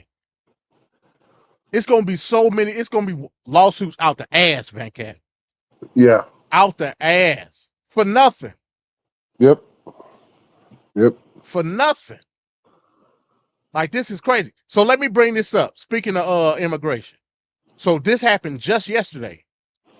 In the segment, they just talked about them using the state of emergency and the Alien Enemies Act, right? Yep. Just yesterday, a judge struck it down. Oh, this New York Times, they ain't gonna let me. God damn it. Well, I can look at it from the top. So a federal judge strikes down Trump use of Alien Enemies Act in deported Venezuela. In Texas, of all places. A Trump appointed judge. That's crazy. That and a MAGA maniac will look at that and be like, well, that's not that's a liberal or some Obama judge. It's not really a Trump. Oh man. The excuses, it's like crazy. A lot of these losses in the courts are coming from Republican and MAGA Trump appointed judges. So that has to say a lot. Cat, you gotta look at it this way. Let's say you are an attorney and Donald Trump appoints you to a US district seat, right? Yeah, you glad and you'll gladly take it. And you even call yourself a MAGA maniac. Yeah. But at the end of the day, you still got to do your job. You got to do your job based on the ethics of that position. Yep. And you can be a sycophant all you want. If you in any way, shape, or form can be looked at in the eyes of the bar, the judges association, whoever it may be, as not doing that job ethically, look, that's your future down the tubes, Venkat. Is you willing to take that risk? I'm not. No. Now we see in the cabinet, they willing to take the risk because they'll do whatever the hell Trump tell them to do. They'll do it. But I'm not willing to risk my job. I'm sorry, I'm not. Yeah, that's crazy. I'm not willing to do it. So if I got to go off what the Constitution says, that's what I'm gonna do. That's what this judge did. We're talking about Texas at the end of the day, Van Cat. Ain't nothing but MAGA maniacs in Texas. Exactly. It's just crazy, man. So, there you have it. So we're going to see where this goes. So we went from Boalsburg telling Trump to turn the plane around. He didn't do it. Then we went from the judge in Maryland telling Trump he got to release Abrego Garcia. Didn't do it. That's the next video I'm going to play. I hope everybody saw that interview with Terry Moran. That shit was crazy. Now we go from another judge in Texas telling him, hey, look, you can't deport these people based on the Alien Enemies Act because I don't care if they're illegal or not. That's from the alien. It's from the 1700s. Oh, okay. Excuse me. I think it's 1798. Yeah. So now you got a third judge telling you can't use the Alien Enemies Act because nobody's invading nothing. It's not an invasion. These ain't people coming to take over the United States. You know what I'm saying? This ain't Pearl Harbor. And even with Pearl Harbor, that was still wrong because those Japanese Americans didn't know what the hell they was living in America. Right. They weren't under the jurisdiction of Japan. Right. So technically they weren't even invading. That's why we had to pay those people reparations. Now, if we had to pay them reparations, what we gonna have to pay these people? Oh my God. Oh my goodness. This is just insanity, man. I'm just saying. So let's get to this clip of the ABC interview with Trump and Terry Moran. This shit was off the chart. Yep. This was off the charts, folks. And like I said, I just want to play the one clip. Everybody done seen it already. Yep. I mean, I couldn't believe it. Amazing. I could not believe it. So let me pull this up. I want the one clip. Oh, I hope this is it. Hold on. Well, I'll play this one anyway. It may not be it, but it's a short clip. We'll play it. We'll play it anyway. Like how people accept the shit that Trump say. I mean, I just don't know. I just don't know. And call it gospel at the end of the day. Let's take a look at this. Well, you said something a couple weeks ago that struck me. You said concerning the tariffs, which economists say are going to raise prices. You said, quote, hang tough. Yeah. It won't be easy. You said that to the American people. Is that what Americans should expect, some hard times? I've said that during my campaign. Look, we won a campaign by a lot. We won all 7 swing states. We won the popular vote by a lot. You know, we had a tremendous campaign. I said all of these things during my campaign. I said, you're going to have a transition period. We've been ripped off by every country all over the world. They're laughing at us. They thought we were stupid people, and we were. And I said, that's not going to happen. We're not going to let that happen. Hard times are ahead? I don't think so. I think great times are ahead. Look, since I came in, gasoline is down, groceries are down, egg prices are down. Many things are down, just about everything. You know, you don't have the drop in fuel and energy and oil like we did. I took it from maybe $3.20, maybe more than that, down into a much lower number. When you have that kind of a drop, you're not going to have inflation. Not now, but it's the tariffs, right? We still have 145% tariffs on China. Your Treasury Secretary said we basically have an embargo on China. Look, you're trying to say something's going to happen, Terry. No, okay, well, nothing's going to happen. You know business. Terry, I want to ask you. I do know business. Yes, and so 145% tariffs on China, and that is basically an embargo. They deserve it. It'll raise prices on everything from electronics to clothing to building houses. You don't know that. You don't know whether or not China's going to eat it. That's mathematics. China probably will eat those tariffs, but at 145, they basically can't do much business with the United States. And They were making from us $1 trillion a year. They were ripping us off like nobody's ever ripped us off. And by the way, we have other countries that were just as bad. If you look at the European Union, it was terrible what they've done to us. Every country, almost every country in the world was ripping us off. But they're not doing that anymore. You don't know that, Venkat. You just don't know it. Why don't you know? So this is the dumbassery that we're talking about. Terry Moran is explaining to you, hey, look, these 145% tariffs is we gonna have to pay that at the end of the day. He first of all, he lied about gas prices being down. Yep. I just filled up my tank over the weekend. They not down at all. No, it's not. They're not down. Hell, I just saw a report today talking about egg prices. They said egg prices are at its highest point since COVID. Everything go back to COVID, Venkat. Everything. Yeah. That means we're going backwards. That's the reference point. Yeah. That's the reference point.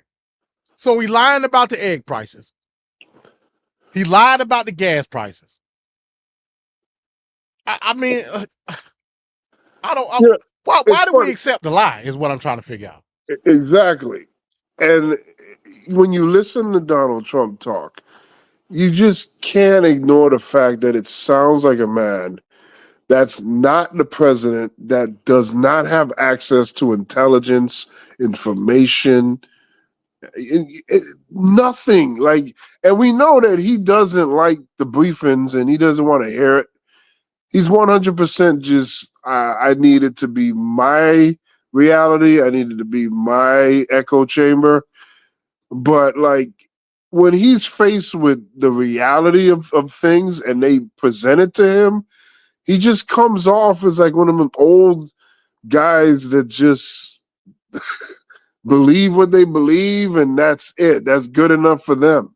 And everybody else should just accept it, no matter how off the rails it is. Like, he just sounds so uninformed. And this guy just bathing in ignorance, gleefully. He chooses not. That's why when I say he's the worst president in the history of this country, the United States of America, he gets it unanimously, undeniably, because the ones that you can point to, those past presidents, you know, the ones that you know were racist, the ones that you know did hurtful things to large sums and groups of people. That was back in a time where they didn't have hindsight of technology, YouTube, books, references, movies, documentaries, news. Trump is in that moment right now. He has the access to all that information, and he forgoes all that information. So when he does disastrously bad and he denies any information that he doesn't deem as worthy, and then he does these bad things, that's what makes him 100% the worst. Because in those guys' time, that's just way different. And nobody's excusing it, but you have more resources, you have hindsight as a current president to know what they did and do better. And he chooses every time to do worse. That's why he is the worst of all time. There it is. There you have it. All right, let's play this other clip. I can't have a trial, a major trial for every person that came in illegally. We have thousands of murderers that came in. They're going to murder people. They already have murdered people in our country. Right, so we have to get them out, and we have to get them out fast. Really bad guys, but in our country, even bad guys get due process, right? If people come into our country illegally, there's a different standard. These are illegal. They came in illegally. But they get due process. Well, they get a process where we have to get them out. Yeah. Okay, let's talk about the Venezuelans. They get whatever my lawyers say. No, that's not so stupid. Oh, he had some tattoos that are interpreted that way. But let's move on. Wait a minute. Hey, Terry.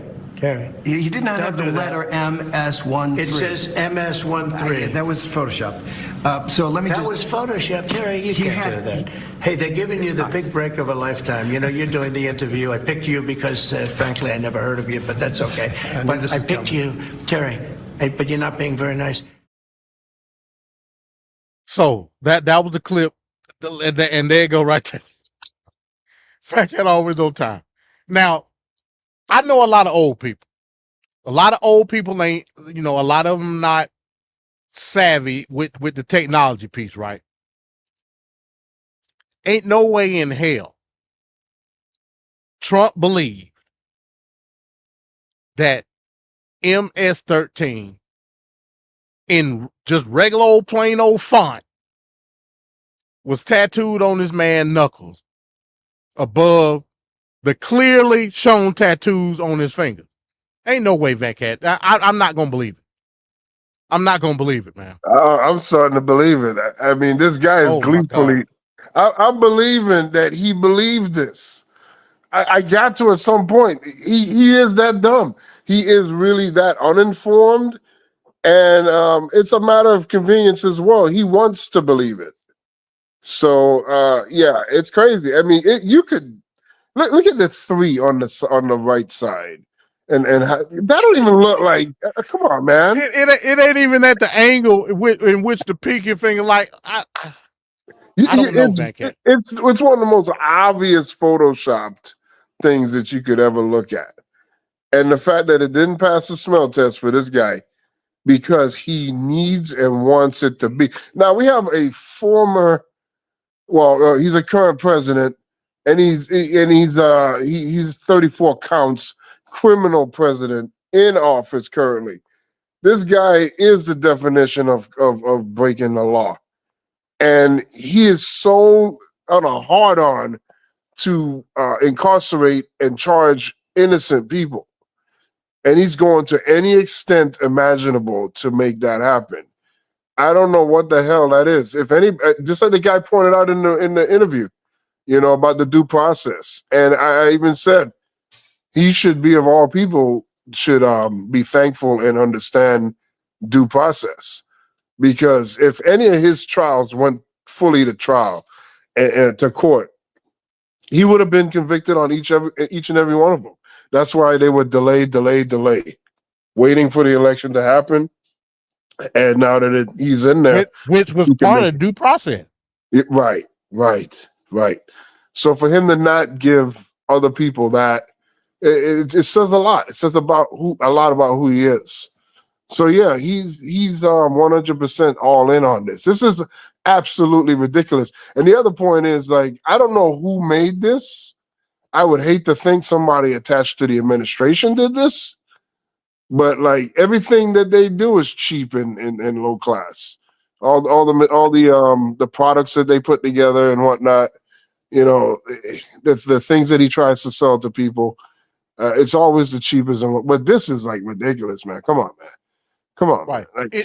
Like I said, it had to be somebody in the administration, at the very least, a staff, right? Wow. They were clearly trying to exhibit that these symbols on his hand represent MS-13. Hell, they could be right. I don't know. I don't know what the hell that shit mean. But even if he MS-13, hell, even if he the leader of MS-13, I don't give a damn. He still deserved due process. And under which crime did he commit being part of MS-13? Yeah. And the other thing that can easily just debunk this is just go to the nigga's cell and look at his hands. I mean, come on, look at his knuckles, man. In real life. That's what Terry Moran said. Terry Moran said I think he was in a video, one of them videos they were shooting over there. Yeah. And his hand clearly had them tattoos. There was no MS-13 on it, Mr. President. Yeah. Trump didn't give a damn. He didn't care. It wasn't. He said no. It wasn't convenient to his narrative that he wanted to paint. It's insane. So one more video in regards to the crazy shit that Trump say. This video here, and I gotta get to it. So on News Nation, I believe this was Tuesday. It was either Tuesday or yesterday. On News Nation, they had a town hall, a tele-town hall with Bill O'Reilly and, for whatever reason, Stephen A. Smith. And let me say this before I go any further. I'm sick of seeing Stephen A. Smith. Stay your ass over there at ESPN. I don't need to see you in anything got anything to do with politics. I don't need to see you. Yo, he's talking about running. Man, get out of here, man. He's taking a serious thought about running. He's almost definitely going to run in the Democratic Party. I think he's trying to go in the Democratic Party. I'm sick of him. Is what I'm telling you. Yeah, I'm sick of him, bro. But here's a clip from that teletown hall yesterday. This was absolutely insane. I got to make sure I get the right clip. Hopefully I can get it. Hold on. I may have to play this one. Let me see.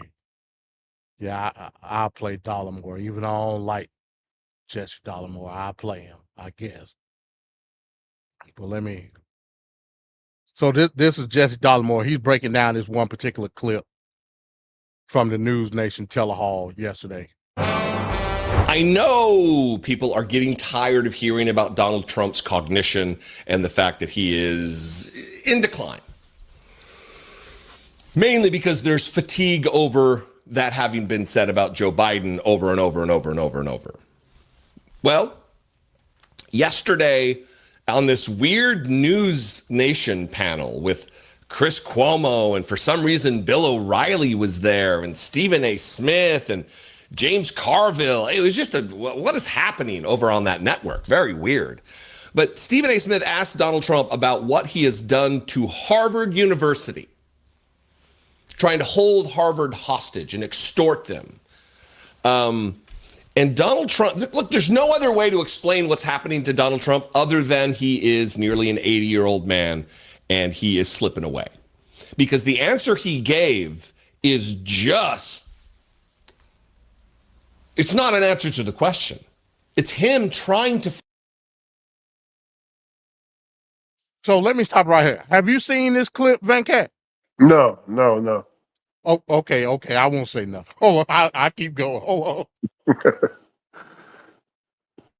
Find his way in real time and falling right on his painted face. It is very, very bizarre, very alarming, very dangerous to have a president of the United States who has no idea what in the single is going on around him at any given time. And the fact that he has so many nurses around him to gather him when he wanders off, when he has so many people who are actually running the government who he pulled from the Heritage Foundation, the authors of Project 2025, it makes it even more dangerous. They want to bring their Christo-fascist nonsense to the mainstream and have it funded and endorsed by the United States government. Watch this question about Harvard, where Donald Trump veers off the road and starts talking about Harlem and black people supporting him and black people from Harlem going to Harvard to protest for him.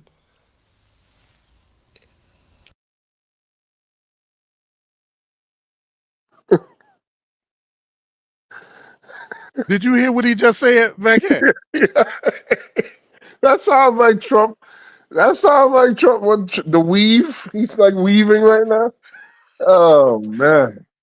All right, I'm gonna let you hear full blast. Hold on. What? Time. Mr. President, thank you for your time. It's interesting that you brought up Harvard, because when people think about Harvard, what they're basically talking about is they're asking, what do you say to those who view your actions as an attack on academic freedom rather than a defense of fairness? What do you say to that? Well, I say this: we had riots in Harlem, in Harlem, and frankly, if you look at what's gone on, and people from Harlem went up and they protested, Stephen, and they protested very strongly against Harvard. They happened to be on my side. You know, I got a very high black vote. You know that. Very, very high black vote. It was a very great compliment to me. I did criminal justice reform. I did opportunity zones for one of the greatest economic deals ever for the Black and Hispanic community. I got tremendous. They agree with what I'm doing with respect to Harvard. Somebody make it make sense. Somebody explain it. Maybe I'm too daft to understand the brilliant. So yeah, that's enough. Wow. So Stephen A. Smith asked him about what he's doing with Harvard and is it an attack on academic freedom, whatnot, blah, blah, blah. He immediately went to identity politics. He immediately went to race baiting. He immediately went to all his comfort food that he usually does. Because he doesn't. But why did he do it? He didn't. He asked about Harvard. He don't want to talk about Harvard. It didn't have nothing to do with black folks in Harlem. No, it doesn't. No, it doesn't. This is what I believe that. But Stephen A. is black, so that's why.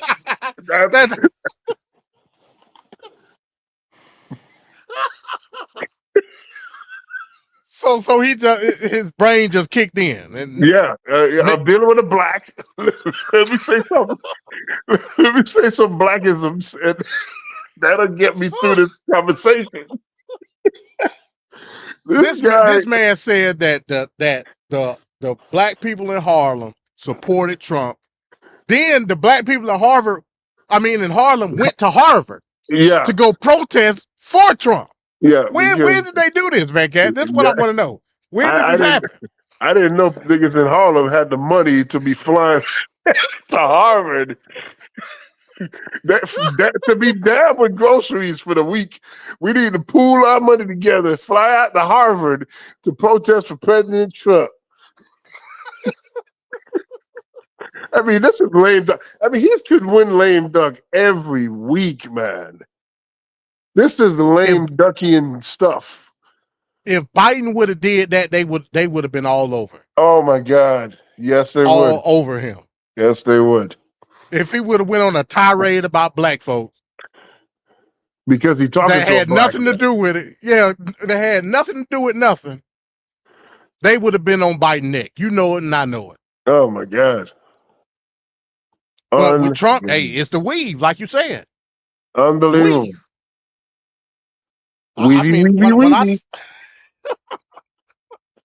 When I saw that, I said, man, this is unbelievable. I can't believe this happened. This is the president of the United States. Oh my God. He got the launch codes. So yeah, hey, folks, at the end of the day, I don't know what else.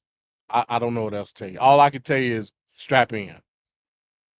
Strap in. There you go. Strap in. Because it's gonna be a hell of a ride. Like I said, this is gonna be a long summer. The summer is when we're gonna start feeling the full effect of everything that's happening right now. It's gonna be long and it's gonna be hot. That's all I can tell you. And it's not gonna be a good look. Unbelievable. So we got another 100 days to look forward to. You know what I mean?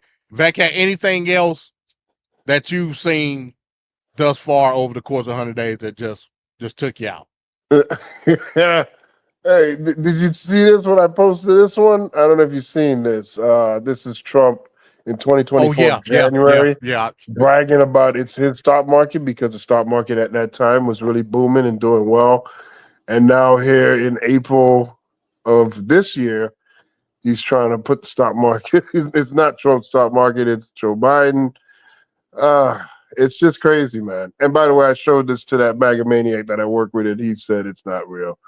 And then he even tried to deny that the stock market was actually doing well back in January of 2024, which is crazy.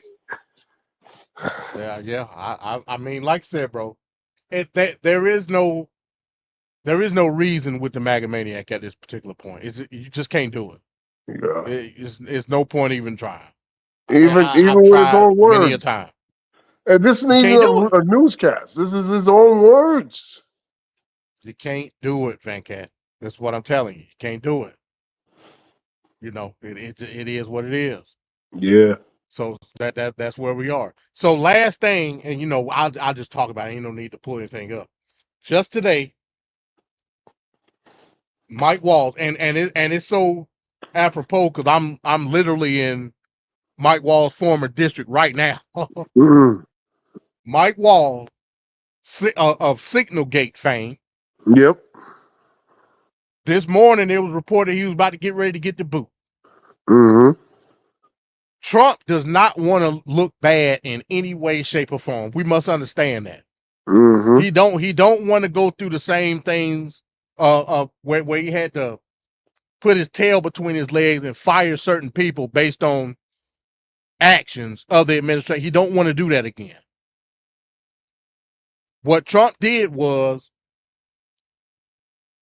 gracefully transition Mike Walls from national security advisor to U.S. ambassador to the UN in a shocking move, and made Rubio interim NSA.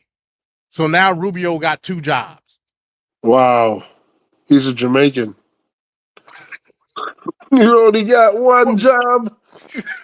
Well, I think technically, in order for him to categorize as a Jamaican, he need one more job. So hell, he might get it. Yeah. He need 3 jobs. 3 jobs, man. Boy, you're lazy. So but in any event, he's the Secretary of State and the National Security Advisor as it stands right now. Wow. They moved Mike Walls to New York. He'll be going to the Ambassador Hotel, staying there and working the UN. Wow. I find it odd. And again, what Mike Walls did was incredibly stupid. Let's not get it twisted. Yep. But Mike Walls wasn't the one. Yep. Telling everybody the war plans in the actual chat. That was Pete Hegseth. Exactly. The buck should stop with him. So I'm trying to figure out what's going on.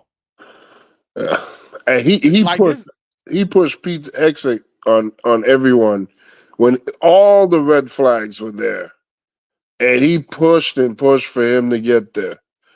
So if it's hard for him to get rid of Mike Walls, you know Pete Hegseth is super hard, because that's going to really be a major blow for him, especially this early into the administration. Right. Yeah. The ultimate DEI. That's what he is. And reports came out after the fact that Laura Loomer had something to do with it. Now I'm gonna be blunt with you, Van Cat. Yeah. It is to my belief that Laura Loomer is sucking off Trump. That's just what I believe. I can't prove it. A lot of people feel that way. It's alleged. Yep. But I find it hard to believe this woman is in no type of administrative position that she can walk into the White House, go into the Oval Office, talk to Trump, and then the next day somebody get fired. This isn't the only time that this has happened. Remember, a couple of weeks ago, she had some other National Security Council people fired. Yes. How does she have this power?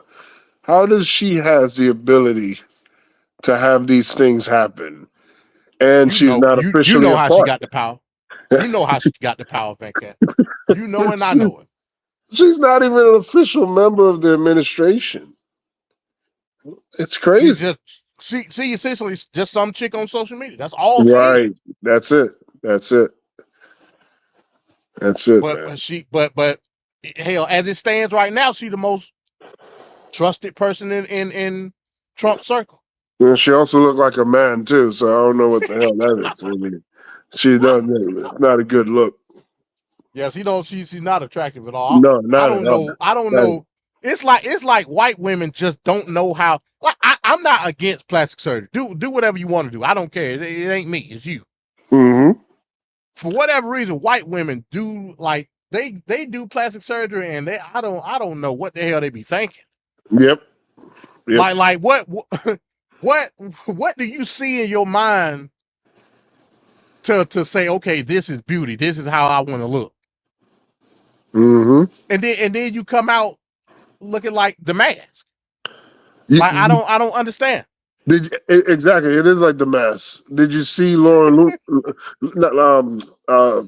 Trump, her before picture? Oh yeah. It's Hell, look at unbelievable. Christy Nones before picture. Oh my God. Christy Nones looked like your everyday average Midwest white woman. Mm-hmm. Then just all of a sudden, that's another one looked like the mask. Mm-hmm. I don't know, man. I don't know. I don't know what the hell they be thinking, bro. Yeah, it's crazy. They be looking crazy. Yeah. But yeah, so that's where we at, man, Cat. That's where we at. 100 days in the books. Yeah. So all we got to look forward to is another 100 days. Hell, Dumpster fire. Hey, it's almost as if that's how you got to pace it out, man, because you can't outlook any farther than that. Because if you do, hell, you might just go into a deep despair if you do that. Bro. So I would advise everybody just to pace it out. We'll go 100 days at a time. That's all you could do. Essentially, you gotta laugh now and cry later. That's it. Because it's coming. Yep. It is coming. Like I said, the whole situation with, from a personal standpoint. Now I don't do this, but I feel for what's going on with the supply chain right now. It was a report that came out in LA. Essentially, the ports are coming to a halt. Oh boy. So like that's a whole industry of truck drivers that rely on that port service. They rely on that shit. Yep. And now they're gonna be out of a job, basically. It's nothing that's gonna be coming in. And they probably voted for Trump. Now, I can guarantee you that's what they did. Yep. I can guarantee you that's what they did. Hell, go to any truck stop in America. The MAGA maniacs is in full effect. A guy I work with, he said, I know Trump, this Trump thing is bad, but you can't really say in your personal life that you've been affected by it. That's what he told me. So I'm thinking to myself. They individualists now, huh? All right. Yeah, exactly. But the effects are there, man, because there's a lot of crazy stuff happening in my job right now. And it's going to happen everywhere. You can't tell me it isn't the effect of tariffs and Trump and all this other stuff. Yeah, if you work in any place that has an inventory or stock, yes, is going to be affected by what's going on right now. Which is a large amount of businesses in America. I mean, that's that's our economy. Goods and services. That's our economy. Yeah, that's how we operate. You know what I mean? Me personally, I may have a distinct advantage to where the work that I do currently, it's almost self-reliant in the metals industry, where they reuse as much stuff as they can. Like they'll use it. What they don't use, they scrap, they remelt it, use it up. But you can only do that for so much.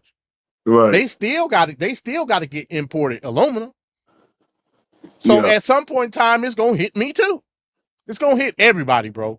Yeah. If you work somewhere where you have to have anything that's in inventory, you will be affected.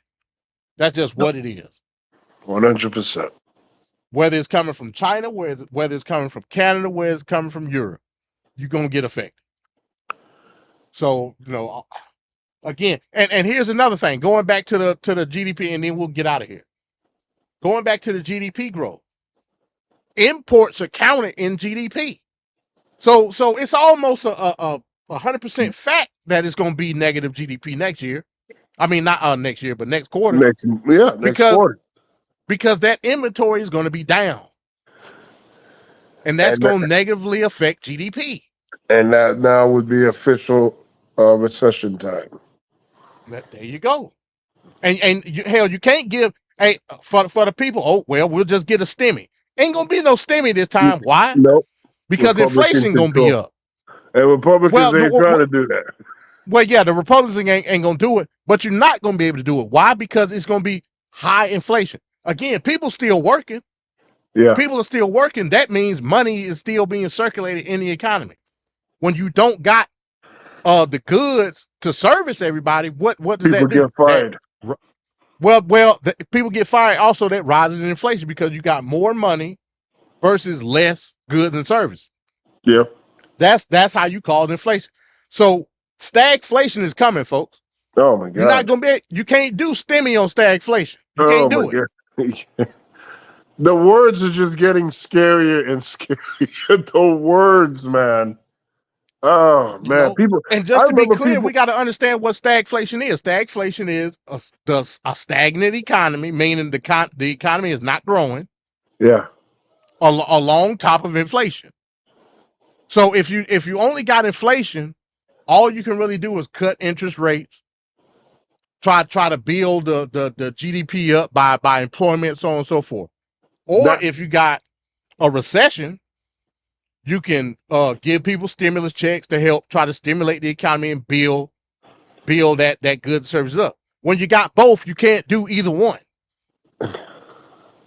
So that would put us back to the time of the mid to late 70s to mid 80s, where you had Carter dealing with the economy being tough, and then it led the way to Reagan coming in, and even Reagan's first term, there was a lot of hardship there for him.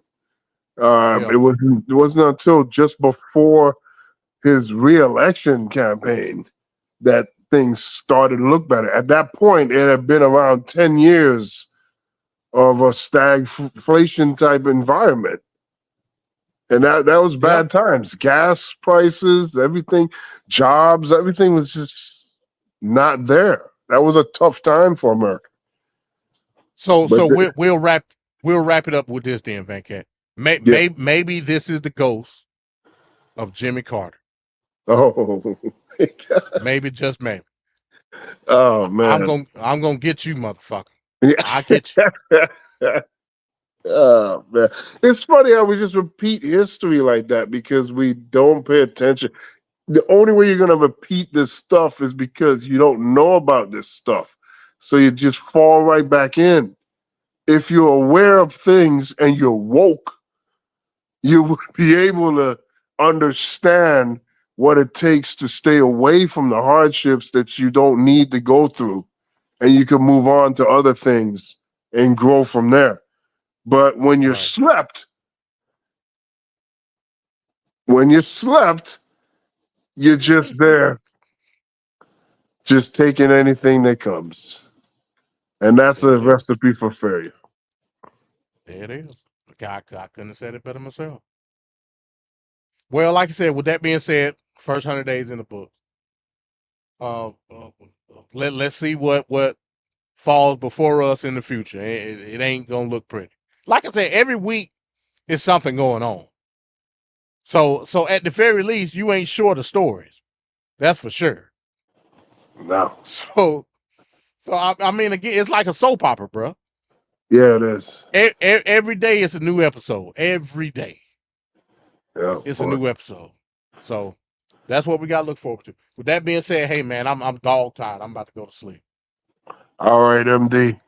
Peace out. All right, peace. With that being said, hey, again, we'll catch back up with y'all next week. God willing, because like I said, I'm going through a transition. Let me say this first. Mm-hmm.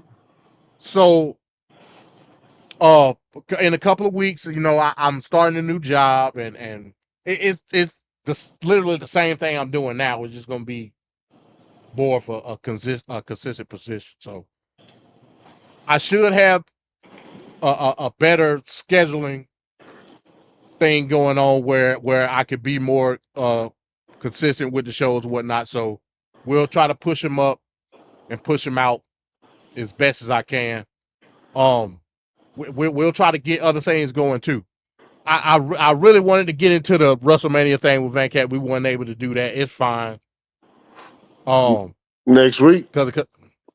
Yeah. We might be able to do it next week because that was a shit show all in itself too. So the more I think about WrestleMania, the whole weekend, the lower it's going down for me. It's getting worse. Yeah, I rewatched it over the weekend. Yeah. And in retrospect, I was looking at it. I was like, yeah, I mean, it was a couple of like really good things that happened. I'm not saying it's not, but looking at it back in retrospect, I'm like, yeah, it left a bad taste in my mouth. Yeah. Yeah. Because it was like, I mean, it could have been so much better. It could have been so much better, man. But I don't know, man. I kind of fell out of favor with WWE now with the whole. And like I said, they got some good stuff going on right now, like as far as angles.